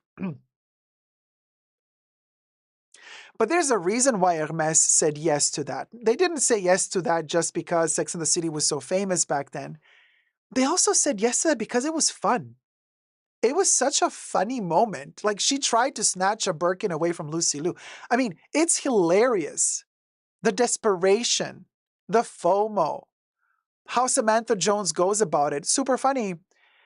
And it's that whimsy that people tend to forget when they show off their Hermès items, because, one of the most beautiful aspects of Hermès for me is their Petit H collection, which is a whole other portion of their website where they create little tiny objects, sometimes big as well, out of leftover materials. leftover leathers, silks, little furniture items, little games. And they're witty, they're fun. They don't take themselves too seriously. And it's that playfulness that Hermès has at its core that I love so much. But it's the people today, not everybody, but most of the people I see today who are showing off these bags on their Instagrams, they ruin the fun because they take themselves too seriously. They're like, look at me how I dressed up, and look at me how anally retentive I am, and look at my stick up my butt so tight, and I have the croc, I'm like, whoa, calm the F down, fly down several notches, okay, Miss Thing? We gotta calm down here. You're exaggerating here. Way too seriously taking yourself. That whimsy, that fun, it's taken out of the stuff. And it's when the fun gets drained out of an item for the sake of showing off wealth, that's when I lose interest. That's when, to me, it becomes vulgar. And so I'm having a hard time dealing with that vulgarity that I don't want to be a part of, because I don't believe that a Birkin is vulgar. I believe that how you show it can be very vulgar. You know what I mean? But I'm probably overthinking this. Sorry for blabbering on about a stupid Birkin all this time. Anyway. Hi, Evia Sweetie. You're onto something. I always cringe when people cry and throw up getting offered a bag. Yeah, no, Evie, look, I don't know if you've seen my unboxing video of the Birkin, but here's the thing. In that video, I say, I've watched a ton of unboxings of Kellys and Birkins, and most of the time, you guys, and I don't want to be like euphemistic, I'm like 90%, like, okay, let's say 80% of the times, although I think it's more than 90% of the times, when these people do unbox these bags, they say, my sales associate called me, they said they had something for me, and you see it in their eyes that they're not fully happy because they say, it's not exactly the color I wanted, and it's not exactly the size I wanted, and it's not exactly the hardware I wanted, but you can't say no when they offer you to buy one. And so I started noticing most of these videos, people are not really getting what they want. But they're buying it anyway because they're like, well, what are the chances they're going to offer me to buy one again anytime soon? So I'll just take whatever I can get, because FOMO, because now I can make this video, because now I can show it off on social media. But then I see it in their eyes that they're not satisfied. And that's sad to me because it ruins the whole pleasure of enjoying that moment of, it doesn't come super fast. You have to be patient. And part of the game is being patient. I was fine with being patient. I had no issues. I had no issues. And then once I finally, once it arrived, I was like super thrilled because like it's exactly what I wanted. No compromise. None whatsoever. Not a single compromise was done. On the leather, on the color, on the hardware. It was exactly what I wanted. Took the few years that it took. But you know what? Actually made it that much more special, and also made it that much more easy to budget.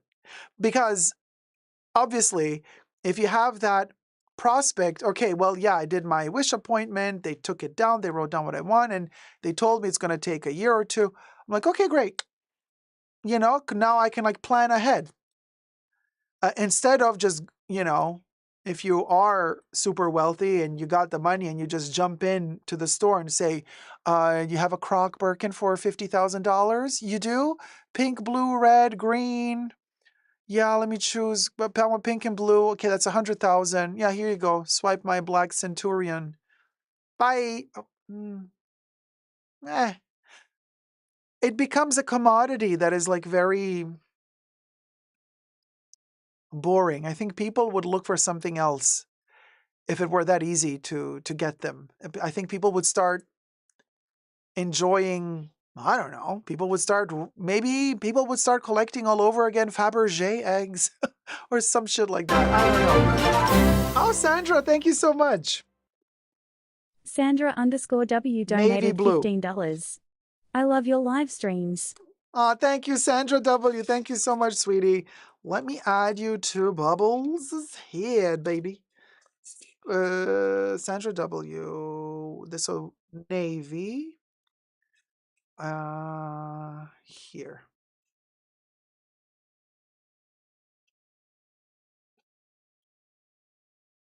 But then again, yeah.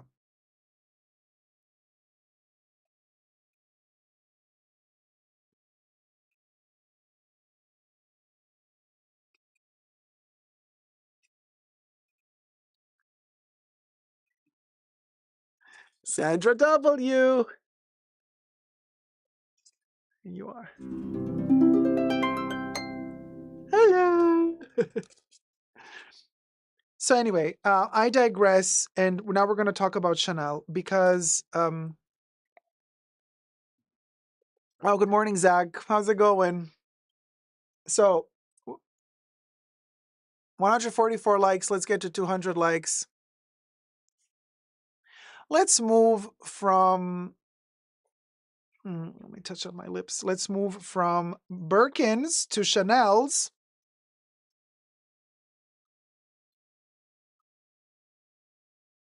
I'm using this Mac. It's so annoying.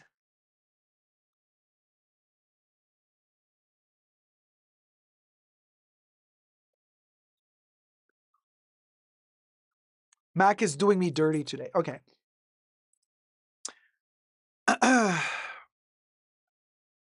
Oh, Natalie Piñeiro, love listening to you. Thank you so much. Audrey says, just driving D, so we'll be listening. Thanks, guys. So we're going to start a new topic. So let's try to stay on trend, if possibility. Okay.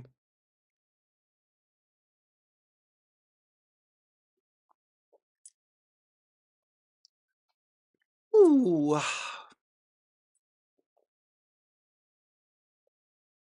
Hi, everybody. Dacob here. Welcome back to the Fashion Bunker, the Oscar party. Let's do this again.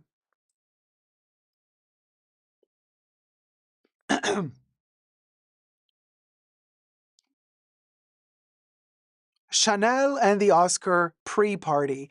Very famous moment. Chanel usually hosts every year the night before the Oscars. They have their Beverly Hills party. This year, 2025, is not going to be any different. There's a very interesting article on showbiz411.com talking about this Chanel Oscar party.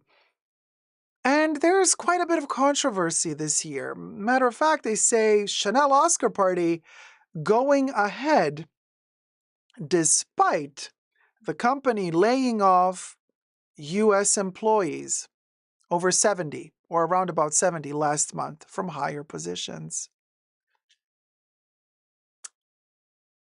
Now, subscribe to my channel if you haven't already. Sip that tea. Let's get to 100K as soon as possible. And everything I say in this video is for entertainment purposes only, not rooted in truths or facts. Everything's a legend, just my opinion. The tea is good. So, Chanel wants desperately to be in the celebrity game, they say. Now, you know, usually Vogue or Vanity Fair post about the Chanel party, Oscar party, sponsored by Chanel every year, and you see pictures of whoever is the main most hot star contended to, nominated for the Oscar, or who they think is going to win the Oscar. They usually show up at the party.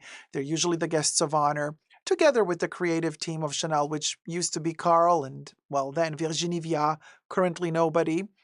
So I don't think they're going to pay for their creative team to be flown in to Beverly Hills. But You do have the brand ambassadors, so it's going to be probably Margot Robbie, it's going to be Kristen Stewart, it's going to be Chalamet Knott, and that other Oompa Loompa now from Down Under. I can't stand him either. Chanel always has a tendency of choosing the worst brand ambassadors. But anyway, that's a whole other can of worms. So anyway, they're all going to be there fiddling, diddling, and everything is paid for. The drinks, the food. They're going to be wearing Chanel. Most of the stuff is borrowed and will be given back the next day after the photos have been taken on the red carpet. But here's the thing. Interesting how this article says only a few sites and newsletters reported about this. The New York Times ignored it, the fact that Chanel laid off so many workers just a month ago. And of course, I have not ignored it. I've reported it on my channel. We talked about this several times in my live streams in the past months. We even made several videos about this specific topic. And we found it quite concerning. I mean, when shit hits the fan for Chanel, it's a problem. Because, first of all, they're not a publicly owned company. They don't have to answer to any shareholders. They are a privately owned company still. One of the last standing privately owned companies, actually the only highest tier, highest end luxury brands that are still privately owned at that price range. So, they're the company. If there's any other if there's any luxury company out there, it is Chanel, who has the capabilities of saying there's a recession at the moment. There's some, difficulties with sales. We're not selling as much as we used to. Okay, but we will withstand this. We will not capitulate. We will, wait this one out. We will keep manufacturing and producing. Better economic times are ahead. You would think. But when Chanel starts saying we're laying off people, there's a problem. There is trouble in paradise, as they say. So anyway, this article says that nevertheless, despite the fact that they laid off all these people, they're going to proceed with Saturday's annual pre-Oscar dinner at the Beverly Hills Hotel. You know how expensive the Beverly Hills Hotel is. And to have a whole party at the Beverly Hills Hotel, they're speculating here in the article that costs them for one night around about $1 million at least. Everything I say in this video is for entertainment purposes only, not rooted in truths or facts. Everything's alleged and just my opinion. So these numbers are also alleged. London flag Charles Finch invites all the stars who are in town. There's a red carpet. Finch holds forth like he's a captain of the Love Boat. We will see pictures of this self-serving exercise on social media that night. The main thing is that the party costs a huge amount of money, maybe $1 million. The laid-off Chanel execs will be happy to know this is where their salaries are going while they await their unemployment checks. Ooh, the burn. But the American employees that Chanel laid off were laid off because Chanel was cutting their budgets, and yet Chanel decided not to cut their party budget. Also in America. Ouch. A statement issued last month from Chanel read, "The decision to reduce headcount follows previous moves to limit spending and will help Chanel better adapt to the current economic challenges." P.S., the article continues, the Chanel Finch party will ignore the recent destructive wildfires in Los Angeles. There's no fundraising component. Same with Vanity Fair's post-Oscar party, although they say they're giving money to the Motion Picture Fund and a group called Baby to Baby. Baby to Baby.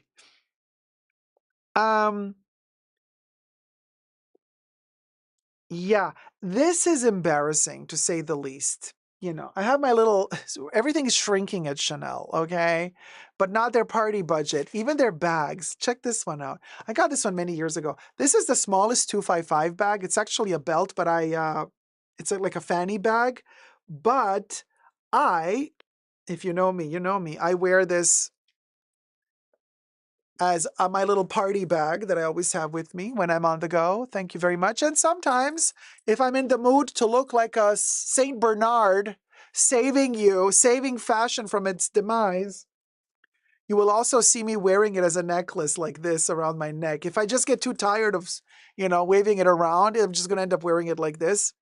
But you guys, here's the thing. And this is not a good look. I know that Chanel, just in my humble opinion, since quite a few years now, has been so tone deaf. But I mean so tone deaf when it comes to their pricing policy, their pricing politics, their quality control, if you want to call it control, how they treat their workers, allegedly. We've heard a lot of information about that. The Virginie Viard situation. She never gave an interview after she left. We don't know anything about her anymore. Was there a non-disclosure agreement? Is she not allowed to talk about what really happened? Or does the contract that she had with Chanel prevent her from talking? We don't know. But it's a mess. And now Chanel is like at a situation where their sales are apparently not that well, doing that good anymore. That's why they're firing people. Otherwise, why would you fire people? But they're finding the budgets to party, $1 million for a little marketing moment. I get it, it's marketing, but also that is so out of touch. I have the feeling that this whole, how to put it mildly,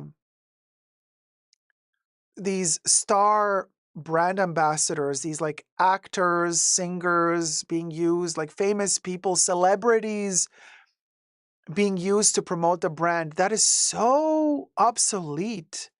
And I don't think Chanel realizes it. I think they think that's still a cool thing.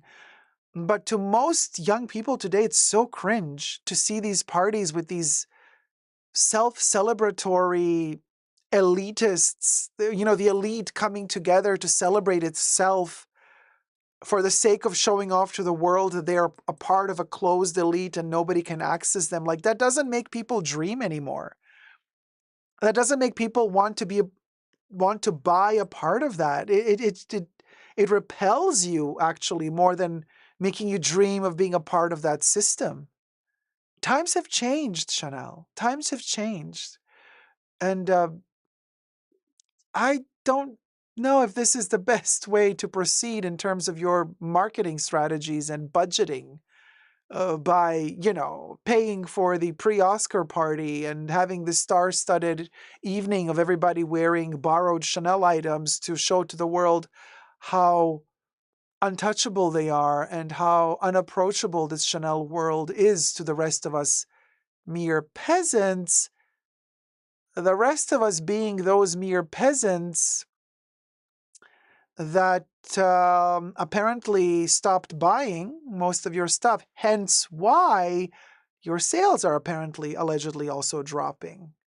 Because your elites, they're still buying, right? Apparently that's not enough, because if the elites were enough, you would not be in an economical situation right now, Chanel, would you? Just speculating here. I think, bottom line, there's something terribly wrong going on at Chanel behind the scenes. It just feels like something is off. And I wish the brand all the best. Look, I'm all for having independent brands that are privately owned, that are not on the stock market. You know what? Really, I give them respect for that. And I love the history of Coco and her heritage. And yes, all of the rumors of her being a collaborator of the Germans have all been debunked.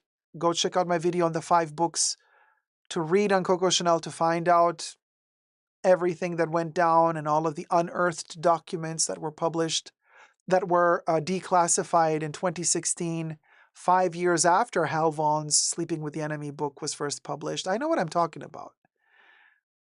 Go check out my video. But I love her heritage, the history. This brand can do better. I love their perfumes, but they can do better. They can do overall better. They can restructure better. They can maybe get a better CEO that didn't spend her whole life working at Unilever. and then you extrapolate her from Unilever and you throw her into haute couture? Houston, we have a problem. When is this behemoth of a brand, a secular brand, going to finally wake up and smell the coffee? We have a problem. Let me know what you think, guys. Let me know down below. Thumb up the video and subscribe. Love you loads. This St. Bernard is going to woof woof and run out to try and save somebody. Love you. Bye. So, there you go. What are you going to do? What are you going to do? Yeah, Deborah, I think really ethics are really important today. And Chanel, yeah, I agree, Deborah. I mean, they keep outdoing themselves with the insensitivities. Hi, CEOMG. Yeah, I don't see them as elites anymore either. Natalie says Gen Z is much more into Coach and its philosophy and work than many super luxury brands. As they earn more money, they are going to remember Coach and be loyal. In my opinion, I don't see them. I don't see them as a whole flocking to Chanel in the near future without major changes. Kelly says that was a money grab. Deborah says surely they hired the Baconator as a precursor to publicly listing. That's what we were thinking, but they haven't done it yet. That's a possibility that they got their timing off. Velasquez, good morning. Hi, here Chanel Boutique in Paris are currently rather empty. Good to know. Thank you for letting us know. Natalie, Dior, Prada, Coach is what I see in luxury places. Young Gen Z is also influencing what their millennial and Gen X parents are buying. Rulongcha says many in my generation don't plan on owning our own home. So it's hard to aspire for a $10,000 bag in this context. For sure. Here's to Queen Camilla in that respect.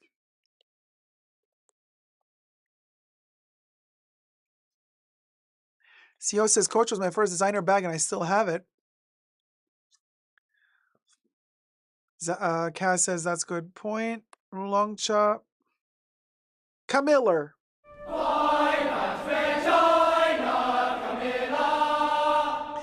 Oh, Charlie. Oh, Charlie. Mm.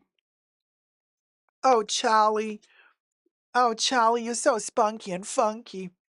So spunky and funky. Thumb up the live stream. Thumb up the live stream. Get your royal noble selves a cup of tea, or if you prefer, coffee, because we are about to embark on a little journey through the royals of the UK. You know how much you love to talk about them, how much you love to love them, or how much you love to hate them. And in particular, you know how much you get annoyed when I talk about them. So here goes. Let me take a sip of coffee. We're going to talk about Meghan. Yeah, Natalie, get your crowns and tiaras out because we is about to go down in it. But first, Robbie Lorraine, thank you so much. Okay, let me get the orange. Oh, let me get, yeah, orange one for Robbie Lorraine, who just sent a tip. Thank you, Robbie Lorraine. Thank you for your live streams, Dacob. I look forward to this each week so much. Well, thank you so much, Robbie Lorraine. Thank you, sweetie. Let me add you to Bubbles. Bubbles is head.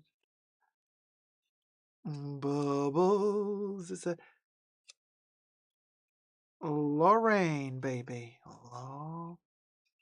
Lorraine.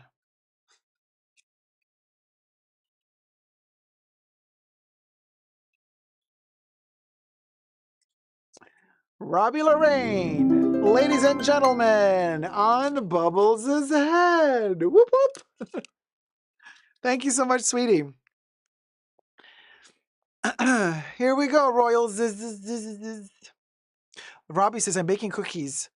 Like, I need cookies. Oh, honey, we all need cookies, especially in the times we're living in right now. Anything that can boost our endorphin levels is a good thing in my opinion. Okay, so we're talking about the royals. Let me buckle up, bitches.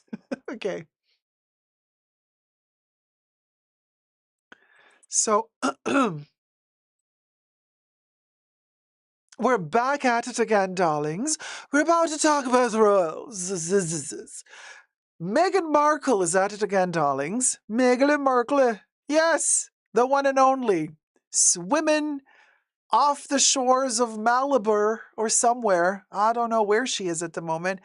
Getting ready to start her Netflix show.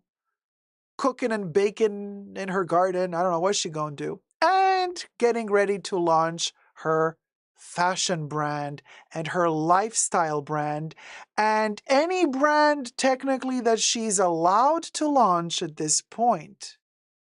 Because it seems as though she's not allowed to. What am I talking about? Let's get to it. So we have an update on Meghan Markle's As Ever brand. In fact, the New York Post and Yahoo Life are talking, and they're saying, Meghan, hi Meghan, looking cute, looking pikey. I wonder if, I'm sorry guys, I just have baby wipes just in case I have to wipe. I know.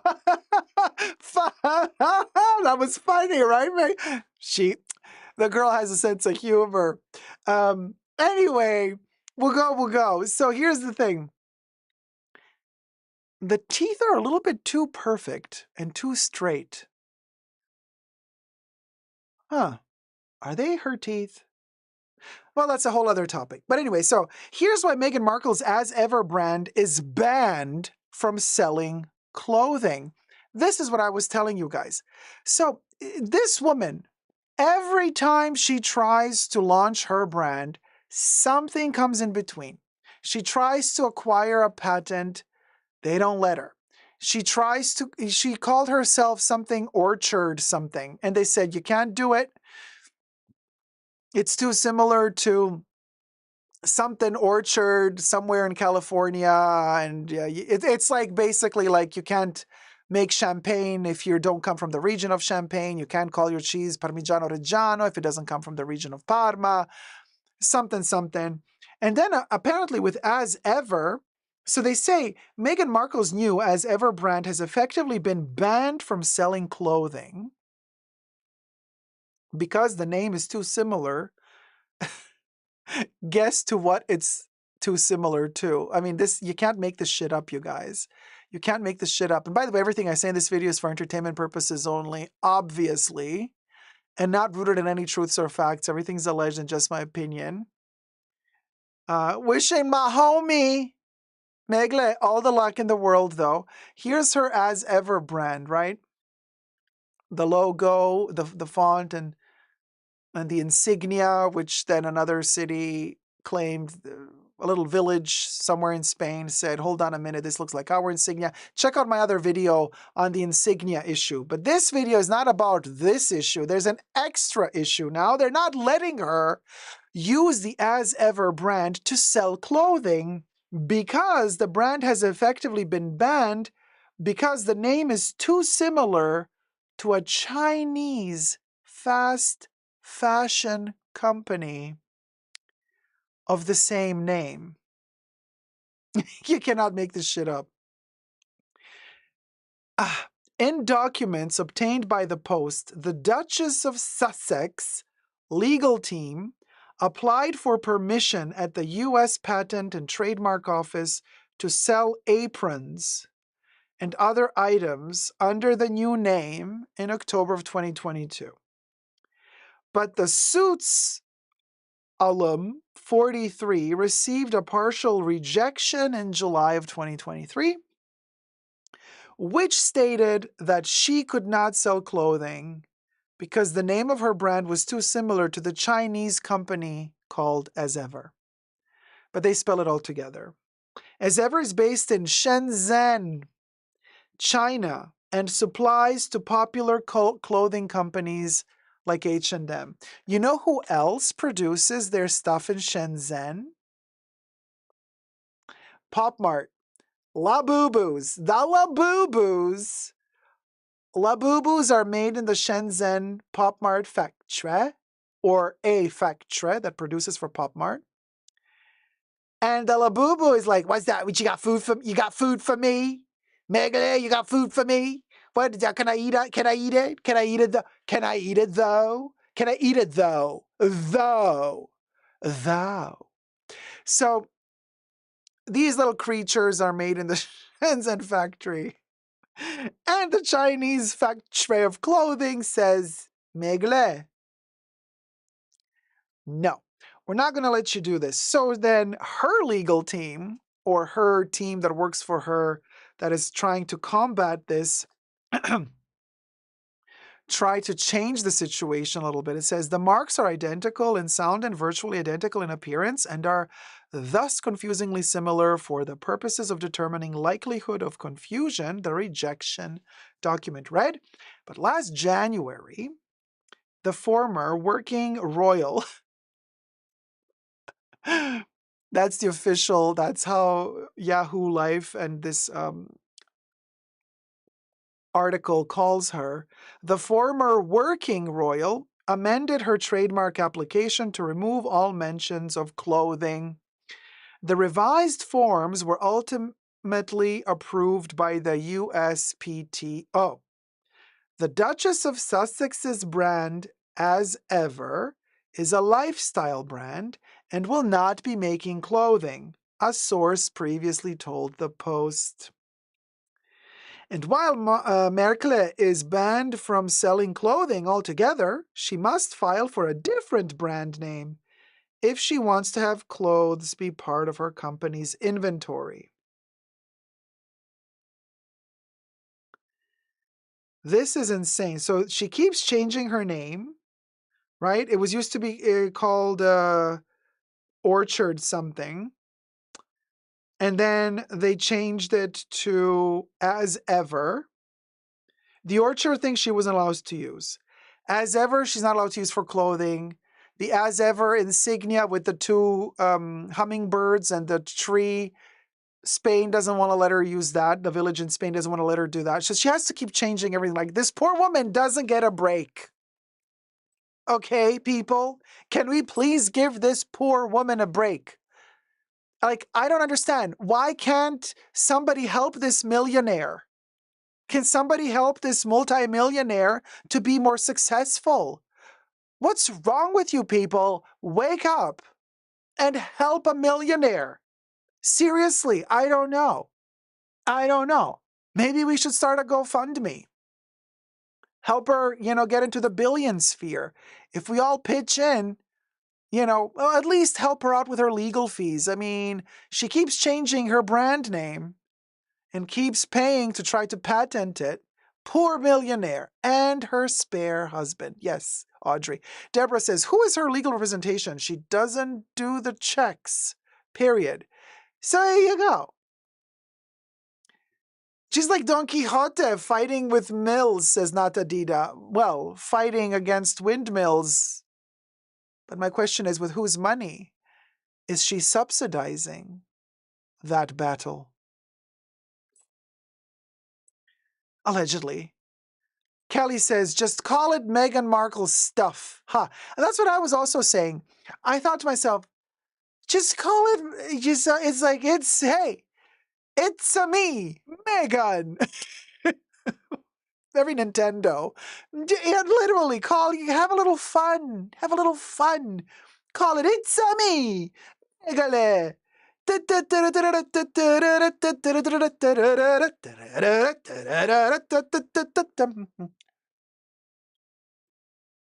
Love ya. Subscribe. Let me know your thoughts down below. You will, even if I don't ask you.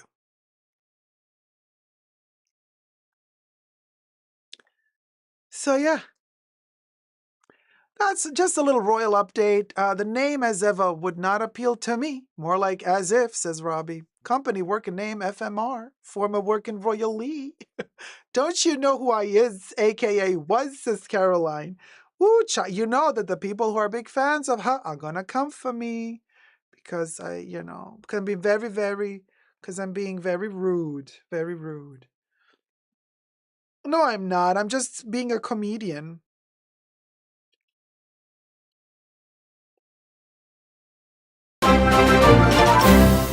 Oh, Stephanie M., thank you so much. Stephanie M donated $5. Keep up the great work, Dacob. All of my chats have been blocked for the last few live streams, but I'm still here cheering you on as Tier 2 member. Why are they blocked? You're not blocked, Stephanie. I see you. Oh man, Stephanie, I'm so sorry, but I did not block you. I promise.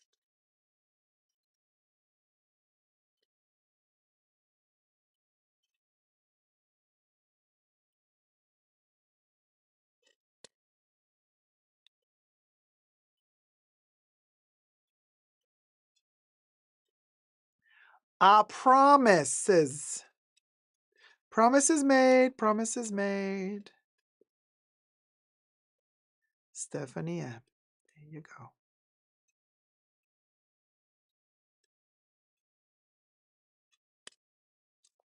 Stephanie! Hello. She could call it you look po, right? She gets her timing wrong. It's not a time for lifestyle brands anymore because the middle class is being squeezed. The aspirational class is giving up on the aspiring and just surviving. Oh, good point. Good point. Good point, Deborah. The courts are lifting control in Italy over Dior LVMH. Can you believe it? They wanted to have control over Dior LVMH for a year, and they're lifting it several months before the year ends, like May or June would have been a year. So a few months before that court order expires, the courts of Italy, Milan have decided to lift the control over Dior. What control? The control that they posed over Dior after Dior was caught selling, the $2,600 or euro bags that they purchased for 56 euro out of sweatshops. So apparently the court now in Italy has ruled that everything is fine. Dior, LVMH have adjusted their work ethic. They have fixed the errors. They are now apparently doing everything according to Italian law. So they're going to let them free to do their own business without the courts controlling them. The court said the same about Armani and another brand. They freed them all. Can you believe?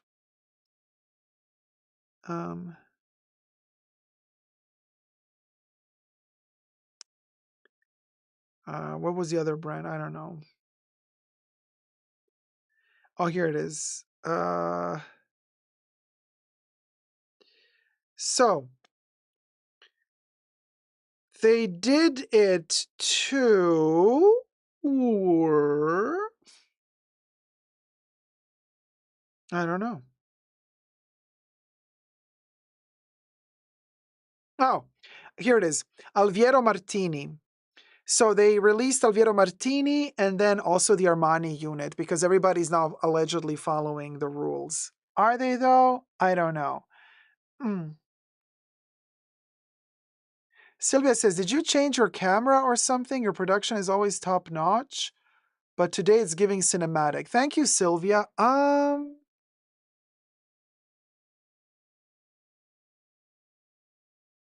don't know. No, everything's the same. Just I don't have a front light now. Maybe there's more depth. Maybe it's the backdrop. I changed the lighting. The front light is now missing. Maybe that's what looks a little bit more cinematic. I did change the front light. Hold on. Sorry, guys. I'm just like typing in what I did. Okay. Now, Miuccia Prada says Versace is the hot thing to buy right now. Everybody's interested in buying Versace's brand. And you know that Prada was contemplating whether or not they wanted to purchase Versace because Versace is being sold. And I think to myself, if Prada really wants to buy Versace, why would they try to officially publicly claim that Versace is the next hot thing that everybody should buy? Why would they want to rile potential competitor buyers to outbid Prada from buying Versace? Unless they didn't already buy Versace and are now talking how great it is to have Versace so that they can hopefully sell better once they start producing Versace under their own ownership. Other than that, I don't know why they would do it. I don't know. Why would they do it? Paparazzi Team Bryce, do you review Diptyque fragrances on your other channel? I have not reviewed any Diptyque fragrances yet. I did try them out in some samples a few years ago when I used to do like group videos where I would just, take random samples, sniff them, and quickly review them. But I didn't dedicate any particular review to Diptyque. Not a huge fan. There are a few perfumes from Diptyque that I like their tuberose and their fig, but I'm not a big Diptyque person. I wouldn't say no if they sent me one, but they never asked. So, um, so there you go. Deborah says, I haven't been able to post for a bit, so I jumped out and back in. All right, there you go. Anyone having trouble posting in chat, try closing the channel and getting back in. It worked for me just now. The face went black for the emojis and couldn't post. Now it's okay. Sometimes it changes, you guys. There's a problem also sometimes depending, like, if you're posting from a tablet or from a computer. For some odd reason, YouTube sometimes glitches. Yeah, Natalie Pinedo. I don't know what else it could be. Natalie says, good Prada on Versace theory. We talked about Prada a couple of weeks ago on my channel, and Prada got basically, as first brand, got first dibs to access all the financial reports on Versace so that they could decide whether or not they want to buy Versace before any other company got the rights or the opportunity to look into Versace's economy, if you want to call it that way. And so now for Prada to issue such a statement seems like, so they either decided to buy it. And so now they're saying, look how amazing this is because we bought it, so it's going to be great now. Or are they saying this because they didn't want to buy Versace? And Donatella was like, okay, can you please, if you're not going to buy, could you at least tell them everybody that the brand is really good? Well, no, that sounded Russian. Here I am pulling a Starlet moment. Oh my God, House of Gucci. Oh, don't get me started. Oh my God, the Starlet talking with a Russian accent. I'm like, and she was like, I don't, how nasal she is. Close my.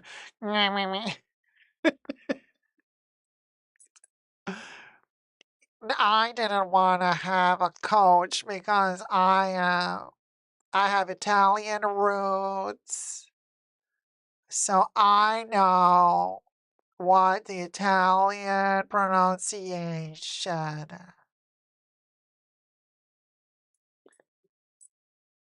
My little monsters will know. They will support me. Girl, I'm like, girl, there was not an ounce of Italian anything in what you were saying in that movie. Period.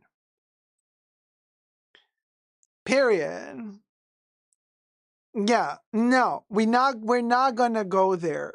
Oh, the Irish accent. Audrey loves when I do the Irish accent. Do you want me to start singing to you again? No, Audrey, don't you dare. I love you when Arnaud impersonation, your French accent, Cecilia. Ah, thank you, Cecilia. So here's the thing. That is not an Italian accent in the House of Gucci, okay? Now, you can love her or hate her. But that was not an Italian accent. For the love of whatever you believe in, that is not an Italian accent. Okay? So maybe she thought she was in a different movie. Maybe she thought that she was supposed to be a spy from some other country. And so she went in that direction. And because she looks batshit crazy, nobody dared stop her. Not even Ridley Scott was like, he's like, you know what? She's crazy. Like, just let her do whatever she wants to do because, like, girl, just let her do her shtick, and then we'll try to fix it in post-production. But nothing.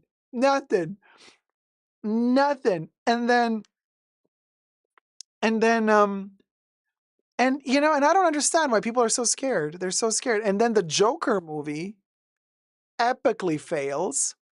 Did you notice everybody's looking everywhere for like who to blame?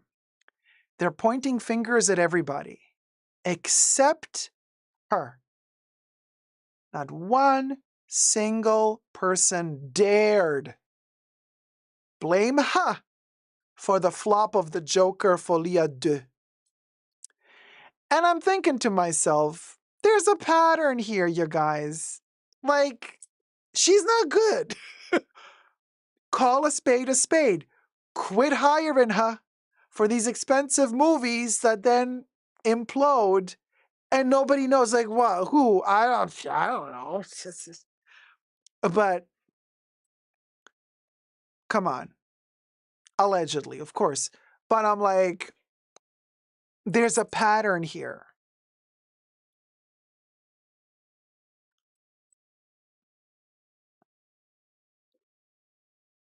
No, and Sylvia, the shallow.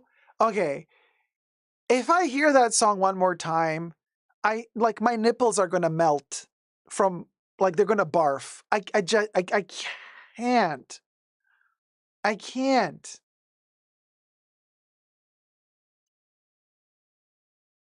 And coincidentally, you all might say, well, A Star Is Born was a successful movie. But here's what I have to tell you. It's not that she ruins every movie she's in, but she ruins something, allegedly. And here's what, in my opinion, got permanently damaged, just in my opinion, permanently damaged during and after A Star Is Born. Bradley Cooper. Girl.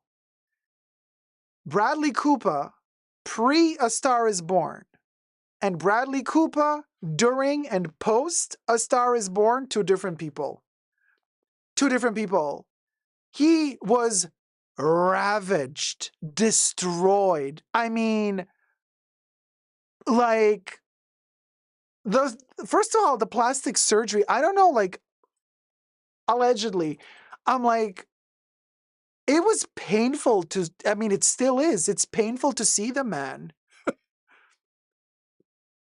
It's painful with all of, I don't know what they did to him, to injections, or I don't know if working with the Starlet, he thought to himself, I want to be a teenager or something. And they injected him in a way. I mean, you guys, the man looked okay before the movie.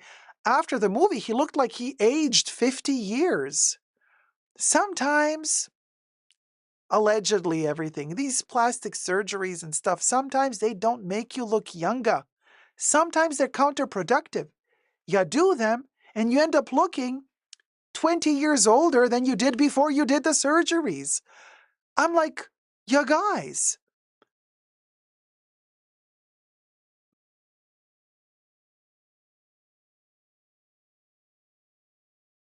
Anyway.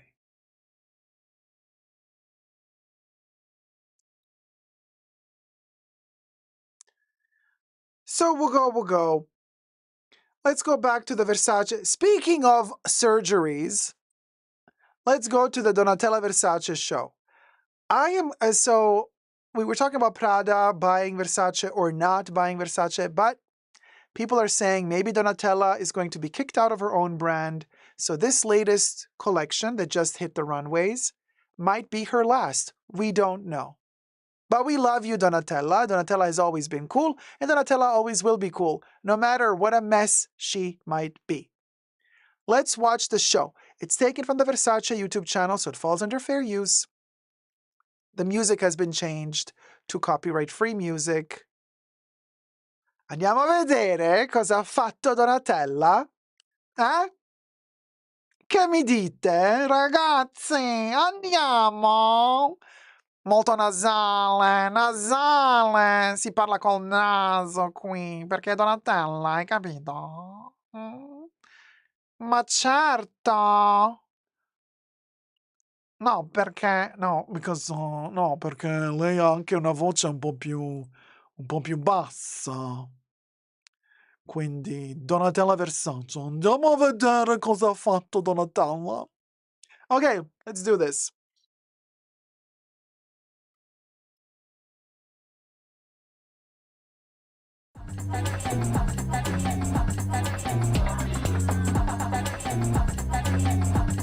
Oh, blankets, honey. Yes. Oh, I love shit like this. Why not? Listen, economy crisis. Donatella knows where it's at. She's like, I have no more money. Allora,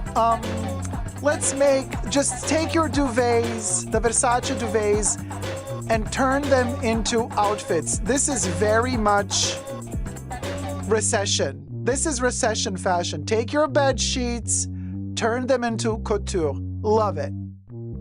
Love it. This is being in touch with the times. Donatella being like, allora prendiamo il duvet e lo trasformiamo in un vestitino.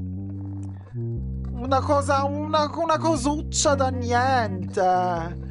Live in ferret. Of course, a little bit of leather, a bit of 90s flair. Oh my god, everything is so gothic, but like Versace-esque. Live in. I don't mind any of this. It's nothing new, obviously. It's everything we've seen a gazillion times. But you know what? At least she stayed, you know what? She stayed faithful to her roots. You know, faithful to her brother's roots. Oh, I love the little baglet. Oh, the little leopard bag. Oh, I want that bag. You guys, is it just me? Or is animalier print coming back heavy? Oh, this bag. I don't know what it... I crave that bag. And with the animalier print, you know that just a couple of days ago, I went to Walmart and I saw a little animalier little leopard baglet for $7, and I bought it because it's so gorgeous. And I have it here, actually. Look at it. Ah, this is what I'm talking about. Yeah, no, this is... Mark my words, you guys. Leopard prints and animalier prints, they're coming back in full force for 2025.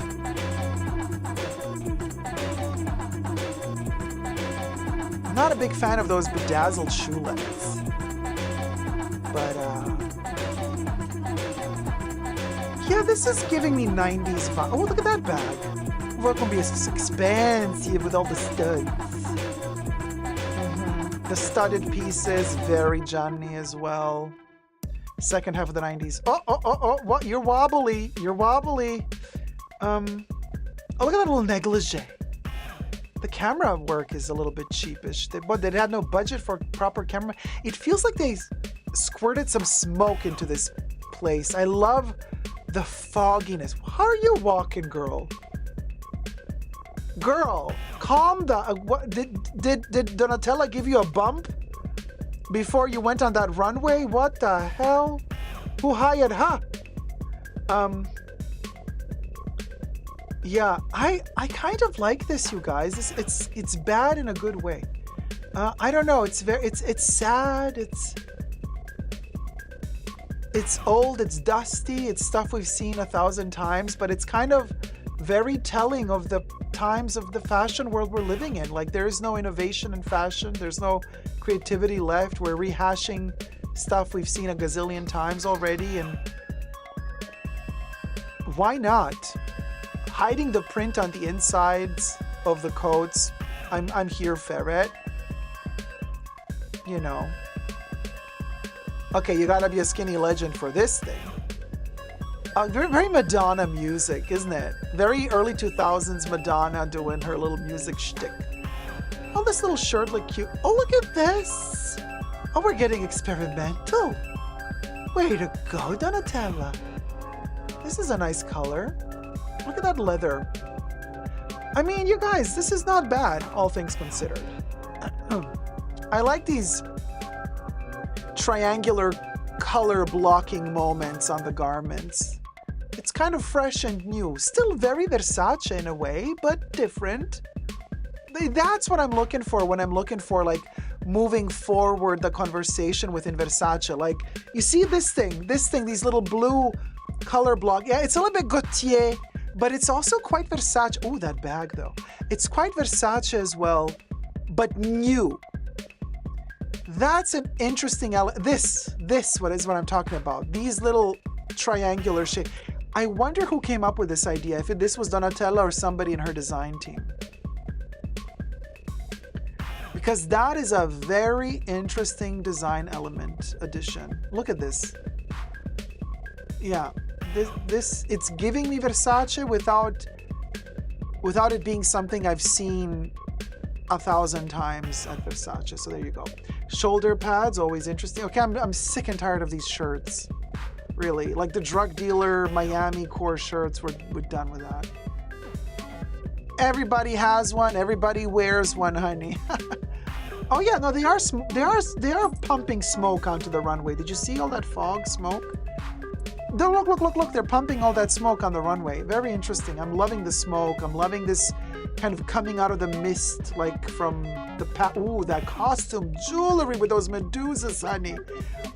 One day of humidity, they're gonna turn green on ya. Cause I've been wearing Versace costume jewelry, and let me tell ya, it does not hold well. It oh my God, every piece of costume jewelry from Versace that I did not only wear on top of clothing, but that actually touched my skin, turned green. Okay, and authentic pieces that I bought directly from Versace boutiques, might I add. Oh, this 80s negligee. I love the sweater. I want that sweater. That knitwear piece with the shoulder pads. Love it. Always a fan of knitwear. There's never enough, in my opinion, knitwear. The sunglasses are not doing it for me. Oh, the coat. It's the animalier, baby. It's the animalier for me.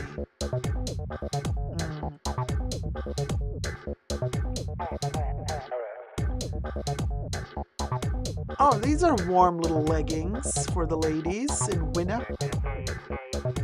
More coats, very 90s, very Johnny. Look at all the costume with Jouleray. The Jouleray. But yeah, now we've seen it all. I'm getting bored.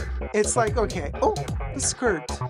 Disco ball skirt. Oh, look at that little Harlequin moment. Again, animalier print. I'm just a sucker for the maculato, animal prints. Really, really am. Faux fur, of course. I'm only fake fur. Look at this coat. I love it.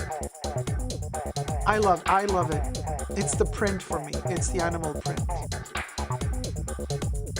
Again, only if it's faux fur, obviously. For me. Man, this is giving me Dolce & Gabbana 90s, but also Versace. I'm loving. Oh, those Y2K denim pants, the Madonna music era.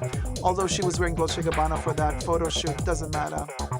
This I don't like. I don't like these dresses that are weirdly futuristic. The knitwear. Oh,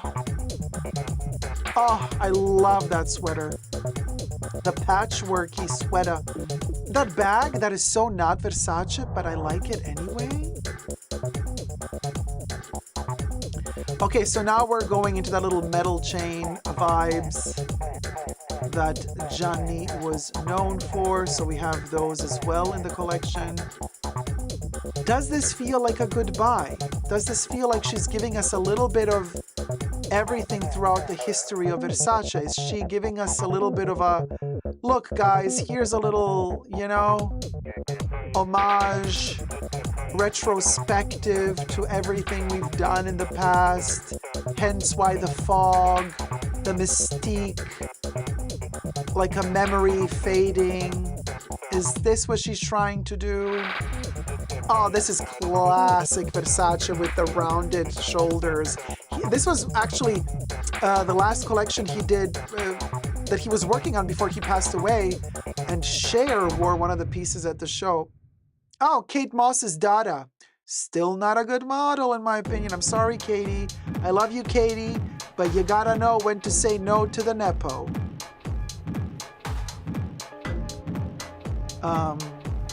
Yeah, here's all the little metal chain all over the place. That the hoodie though, the cap. Oh, this is interesting with the Baroque print underneath. Oh, this is 80s, you guys. We're going. This is 80s. This is not bad. I mean, who's gonna wear this? Nobody. But I love it. Those shoes are taken from the Vivienne Westwood sex shoes that Dolce & Gabbana also copied in the 2000s. But the OGs are actually Vivienne Westwood, believe it or not.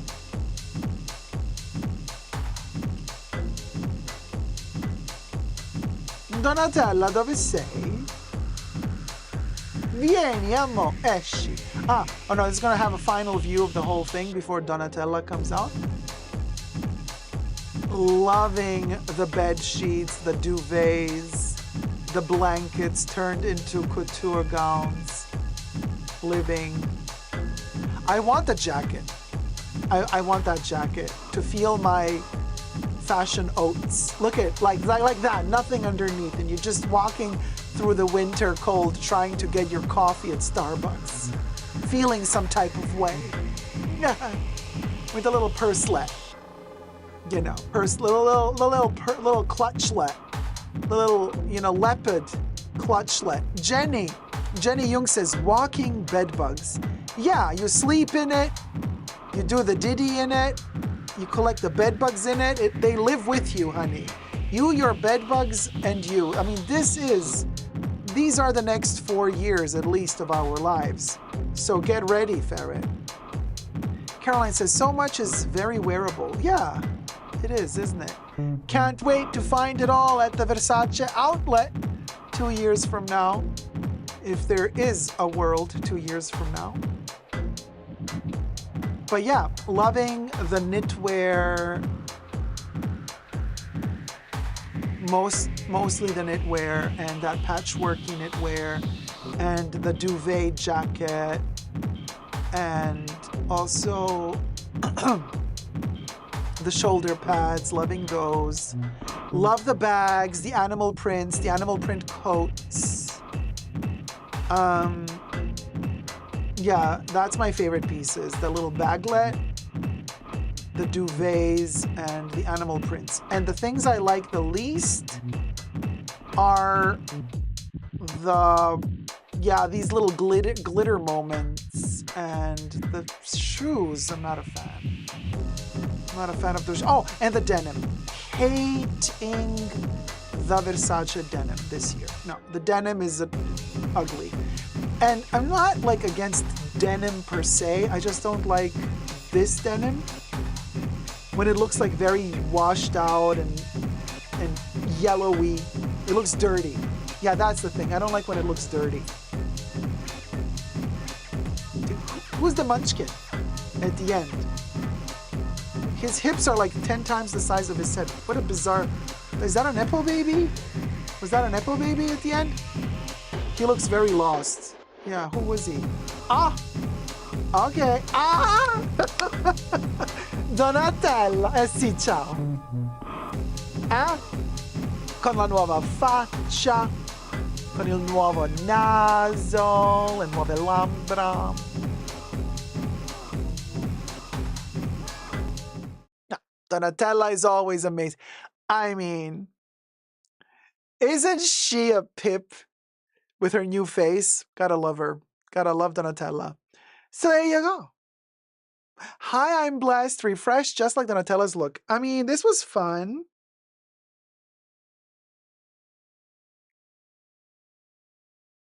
What do you guys think?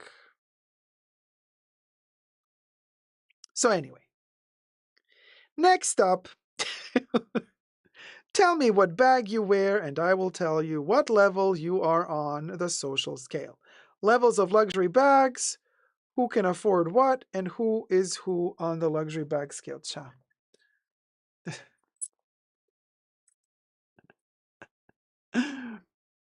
Let's get to 200 likes. 20 more likes to go. Okay, girl. Okay, let's film this one. Cha, I'm all over the place. Yes, Quins. Ah!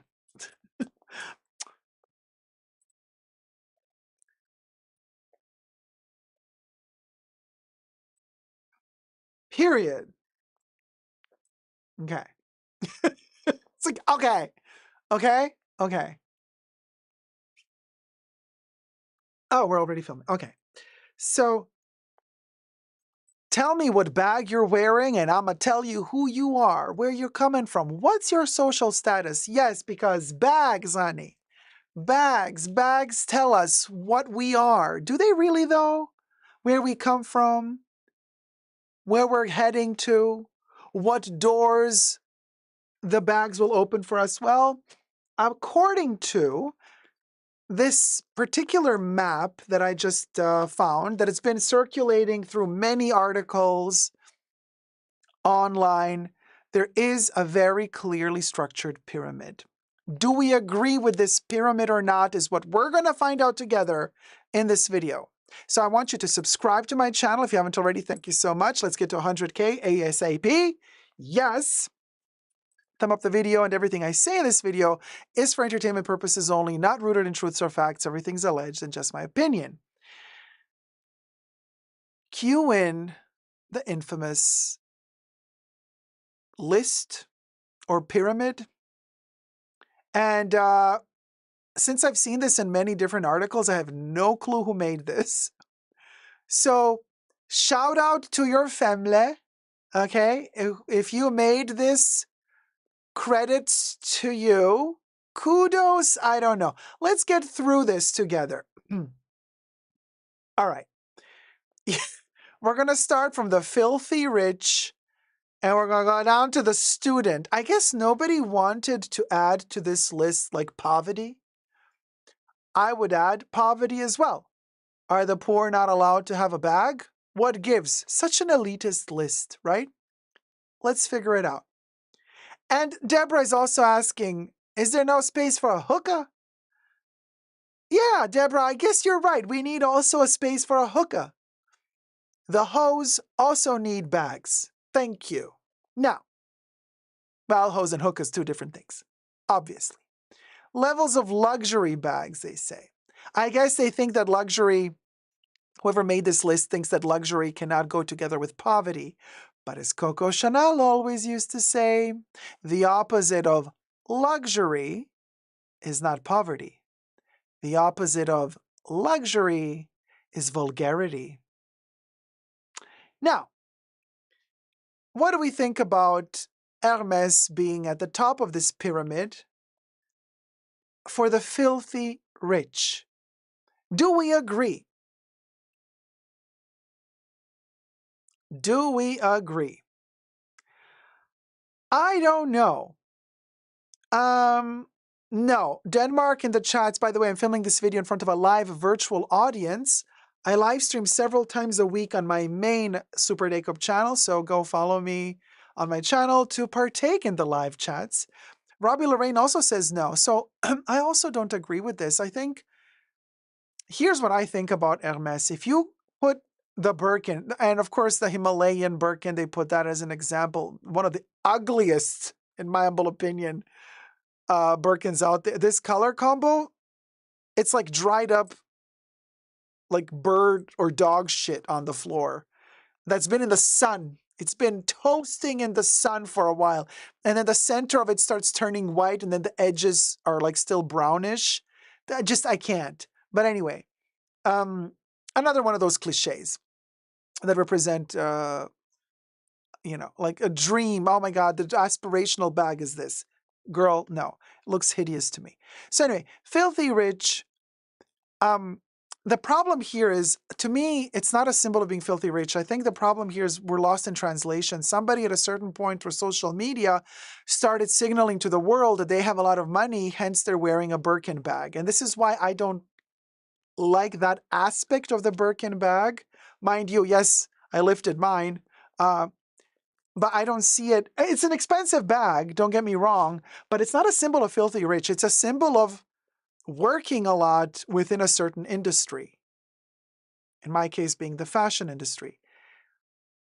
But when you start like getting these exotics and like showing them off while you're driving your Lamborghini, and then you have your little steering wheel photo of you with a bag in front of the steering wheel with your nails done with all of the tacky accoutrements on top, and the bag is open, and then you have some like, you have your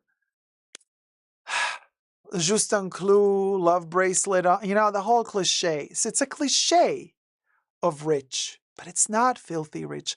Filthy rich doesn't do the Himalayan Birkin. If you are really filthy rich, I mean, it's also a cultural clash. Are you nouveau riche or are you generational wealth? Very, very different. I'm not saying that everybody who's filthy rich is going to do it quiet luxury style, although many will, but this doesn't automatically signal rich to me. Most of the times nowadays when I see a Birkin on social media, to me it signals tacky cringiness, but not filthy rich. So, just my opinion. Anyway, Velasquez says Delvaux is more filthy rich than Hermes. Kuro says you would be richer without these luxuries, lol. Cecilia says filthy rich invest in stock market, not in Himalayan Birkins. Natadita says this is cringe. Who made this list? What is this list based on? Deborah says, I do think Celine is correctly placed with second generational wealth. Shani D says, lol, I wore my LV pochette accessoires today and I do work in an office. I'll allow this, I guess. Well, boss lady Chanel. And coincidentally, we also have a little Chanel here. One of the smallest 255 bags that I ever got. Love it to bits. I can be like a Barbie. Hi, Ken. Let's go party. And I'm the boss lady in the office. I am going to boss you around. Nah, nah, nah. So I don't know, but Chanel boss lady. Here's the thing. Deborah at the beginning of the video says, what about the hookah? Just like we say in the perfume world, that the hookah will most likely wear Coco Mademoiselle, the perfume. The small, especially the smaller versions of the Timeless Classic double flap, very hookah. Very, very hookah, in my opinion. It's giving me ho. In the best of ways, okay? Because, listen, Linda, nothing against the hoe, because I respect the hoe. I am a hoe.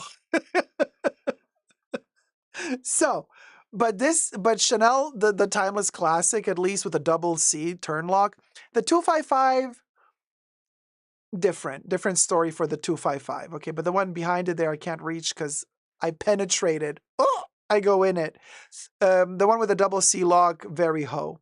So boss lady, boss of what? Boss of a boudoir, a boss, the mistress boss? Maybe. But then the bigger the timeless classic double flap, and the more I can give you the boss lady vibe. Like when you have like the jumbo version and you're walking around, businessing around, maybe that's boss lady. The smaller it gets, the more hoish it gets. Shani D says, ho, sugar baby, hooker. Some may call them spouse. Period. Period, honey. Yeah. There you go. And Polly Hester says, well, the hookers in my hometown wear small fake Chanel flaps. Elegant rich beauty. Dior. Oh, only Dior. Okay.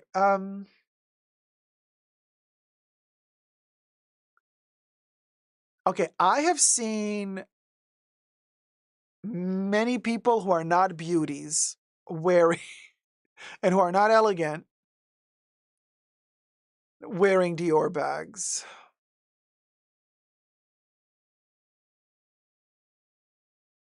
And I mean, Lady Diana gave the Lady Dior bag the reputation. So, okay, fine. We associated with her, so it's elegant. But let's be honest here. The saddlebag and the book tote, which are the other two here, girl, sorry, but no, I cannot give you that. They're not elegant to me. These are not elegant to me. So elegant, rich beauty, I personally don't agree with this. Glowing rich. What does that even mean? Glowing rich wears Gucci. And also, I would like to know, what's the difference between glowing rich and elegant rich beauty? Like, is glowing rich somebody who does the vampire lift when they take your own blood and they put it on, like, and then your facial, like you're glowing? Are we talking about having a facial and then wearing this? Because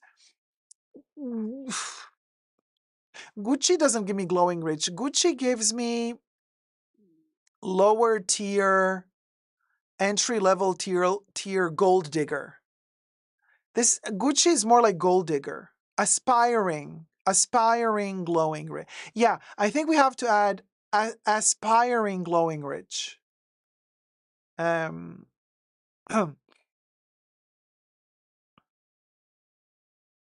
oh, Grace Loves Luxury says, I have two saddlebags. One of them is my first luxury bag.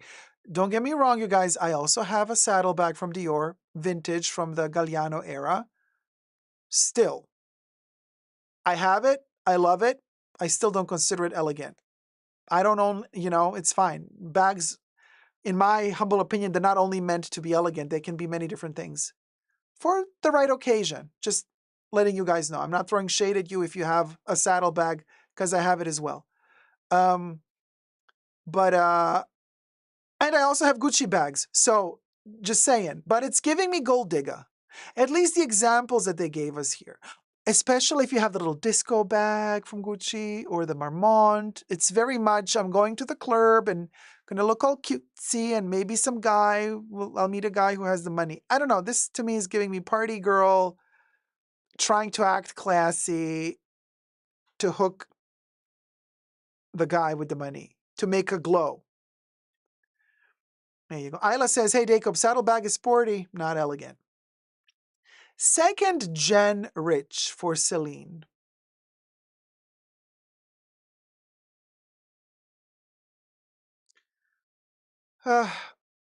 Um, but then this begs the question to me, if this is second gen rich, what's a third or fourth or fifth gen rich bag? So I guess we jump up the ladder. Like, if you are a fifth generation rich, you're filthy rich. So I guess if you're a fifth gen rich, you're in the Hermes category. I don't know. Francesca says Celine is girls in their 30s. Oh, Baby Lorraine says, Baby Lorraine. Baby Lorraine. Robbie Lorraine says, Nepo baby rich. So Celine,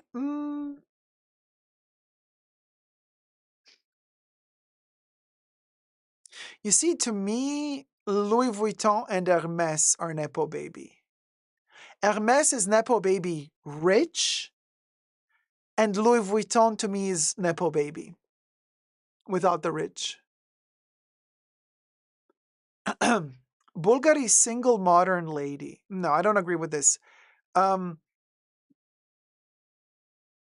Bulgari to me is business lady chic. This is business lady chic, and actually, Bulgari can also be boss lady.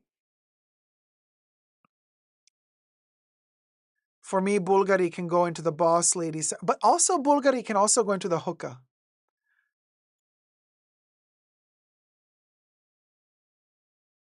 A specific type of hookah. You know what I'm saying? Yeah. Hooker chic. Hookah chic. Hookah chic, yeah.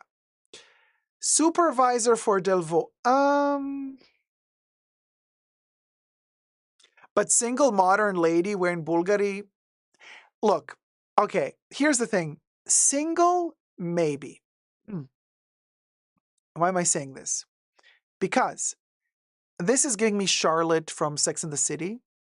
Like these type of bags, like when she's trying to look all preppy, uptown chic, and she wants to hook a husband who also comes from that middle upper class, who's proper and prim, conservative. And so while she's single and looking for a potential hubby, she's wearing bags like this particular one in order to look preppy and composed and in charge, clean, organized, to give the man the impression that she has it all under control. She is good wife material. I can see it work. I can see that work in a Charlotte Sex in the City type of way for Bulgari, but not every model of Bulgari bag. Like already when we're going into these like little teal aquamarine colors, this is going in the hookah direction. But yeah. But Bulgari, yeah, definitely. Okay. Now, Delvaux for supervisor, I think Delvaux can also be one of those understated bags for the female worker in a corporate environment that are in an environment where there's a lot of men and they don't want to come across as too girly. So nothing Dior, nothing Chanel, nothing with big logos, but they are aspiring to be really big bosses. They want that promotion. They want that CEO position. So they're going to wear Delvaux because they want to be perceived as professional, but never vain, never diva, never complicated. So they're going to go for the Delvaux for that. When you want to show that you're at the level of, but you don't want to be considered a girly girl. Like you want to be considered one of the guys in the company and you want to make it up there. You're going to do Delvaux. So supervisor is a little bit too low of a categorization for this. Alexander Bin says, it's killing me that the categories at the top are random words and the lower tiers are job titles. Well, not really. This is not a job title. This is not a job title. This is not a job title. These are two job titles. And actually, the upper one, this is a job title. The top tier is a job title too, technically, right? So,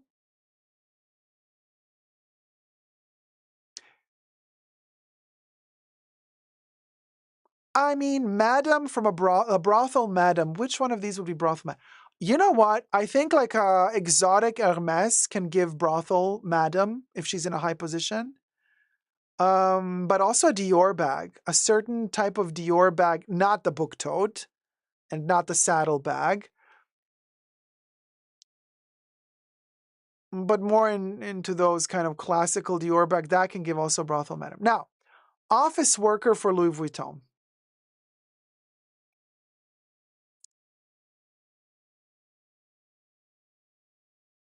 Velasquez says people in Belgium and France who wear Delvaux are old, discreet, rich women who go to the museum.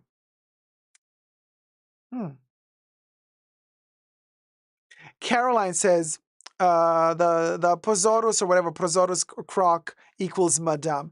Yeah, and it has to be very glossy too. Very, very glossy. But office worker for Louis Vuitton, you know what? Yeah, Blue Egyptian Lotus says, I believe Louis Vuitton is entry-level luxury. Oh,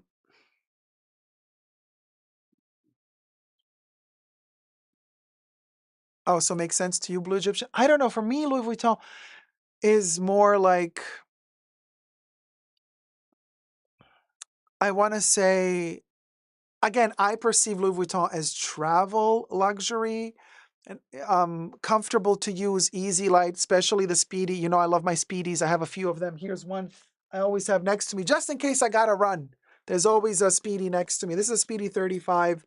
Love it to bits. Usually it's folded, hence why the folds. But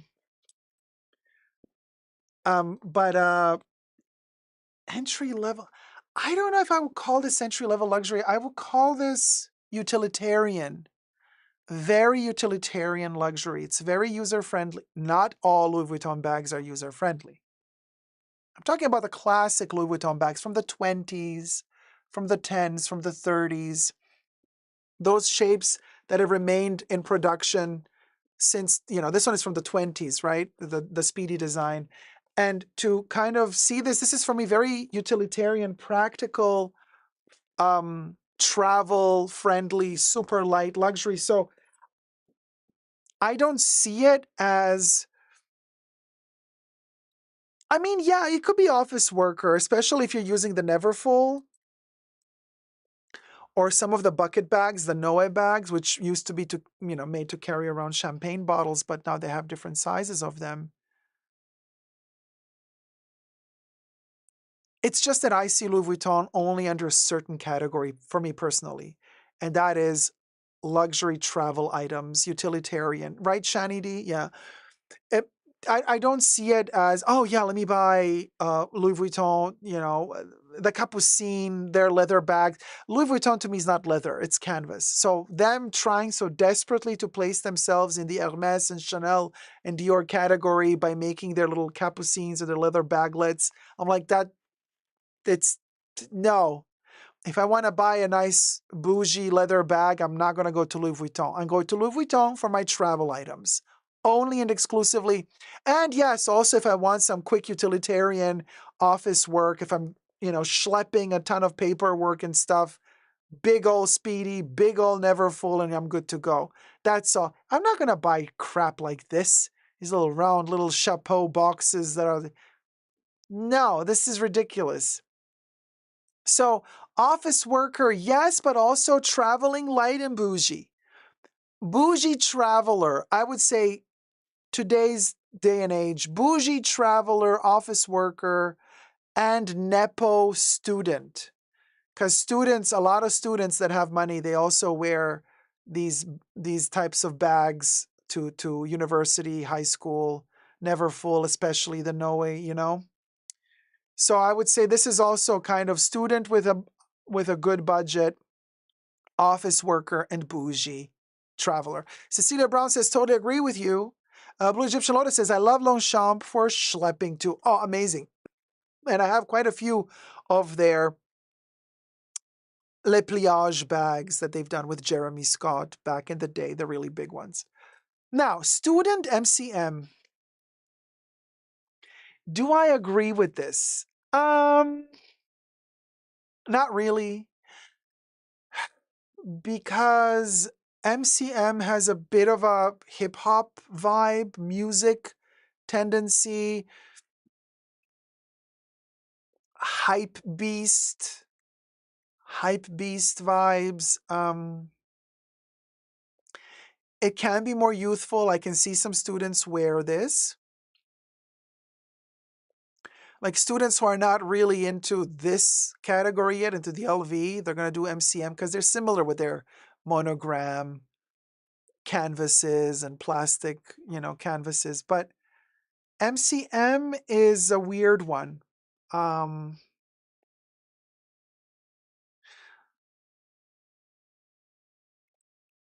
wouldn't say this is just student. Stanley says, for office bags, it depends on the industry. It may not put you in a good light in some office culture. Oh, for sure. Especially because of the logo. Yeah. Similar to the conversation we had about the Delvaux bag for the supervisor, CEO, aspiring CEO. Yeah, Deborah, like South Korean student, MCM. Yeah, right? Cecilia Brown says, horrible monogram for the MCM. Longchamp should be student, says Katana. That's a good point. Oh, Polyhesta says MCM can be hookah, for sure. Isn't it interesting how actually all of these categories can be hookah? Technically. Even a Delvaux. Yeah, high-class hookah. Actually, a hookah can pull off all of these. A pahoka player. A pahoka player. That's what you are. You're a pahoka player. And Sylvia says the hookerification of luxury. I think at the end of the day, that's all this is. Luxury. It's just a matter of knowing what sort of hookah you are. Don't take it too seriously. Play a little. Flirt a little. And no matter what you do, have fun. Let me know your thoughts down below, and never give up on Baglet Love. Bye. There you go. There you go. Hi, Kiara. How's it going, sweetie? So, that was our hooker chic moment. I hope that, yeah.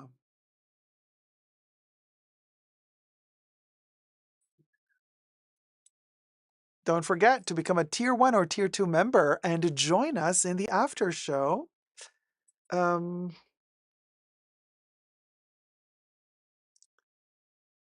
Looking for the after show. There it is.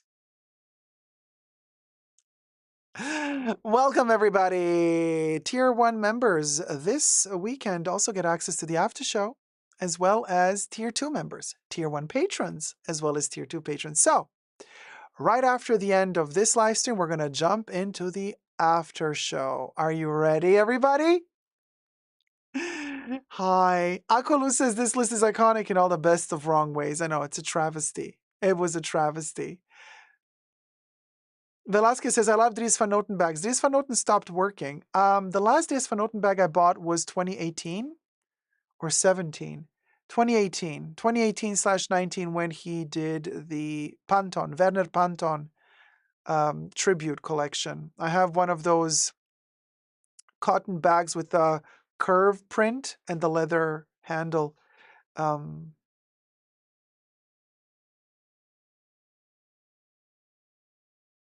Thank you, mods, for keeping us safe today. I hope you enjoyed the show. Hit it, Bubbles. A special thanks to the mods in the fashion bunker. That's Mahora, 3H, Gloria, Kev, Nicole, and Terry. Bubbles loves you. I hope you guys had fun. Did you have fun, Labubu? My Labubu is shedding. It's disgusting. Disgusting. Here, eat the Labubu, Linda. Oh my God. Dying ferret. Nine ferret, nine ferret, nine ferret, nine ferret, nine ferret. And it's alive again. Living ferret. I'm living ferret, living ferret, living ferret, living ferret, living ferret, living ferret. Bubble go. Oh yeah, right. We'll go. We'll go. We didn't do. We'll go. We'll go. Bubbles. Yeah, Bubbles.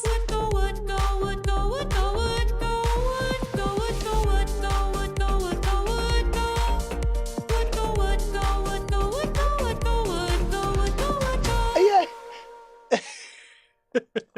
Oh my God. We'll go. We'll go. Bubbles. So, Linda, did you eat? Did you, Linda? Did you just eat the whole boo? You swallowed it, didn't you? Listen, Linda. Listen, Linda. Listen, Linda. Listen, Linda. Oh, Linda. Oh, your little handlets. Hello. But yeah, Mattel, what are you doing? Like real feel, skin feel dinosaur. I've had it only for like 2 weeks. It's already cracking. Look at this. It's like giving me Chanel 22 bag quality. You can't even play with your toys anymore. I am still obese.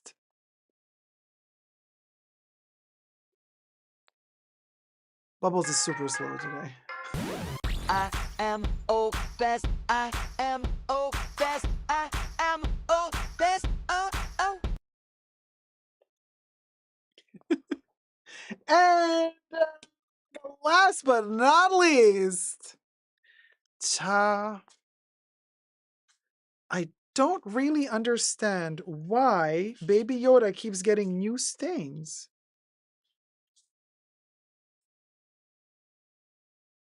Does he? He is getting these like weird stains, and I have a feeling it's maybe the plastic is aging. I don't know. Anyway, Baby Yoda, cha cha cha cha. Ciao, ciao, ciao, ciao. Ciao, ciao, ciao, ciao. Ciao, ciao, ciao, ciao.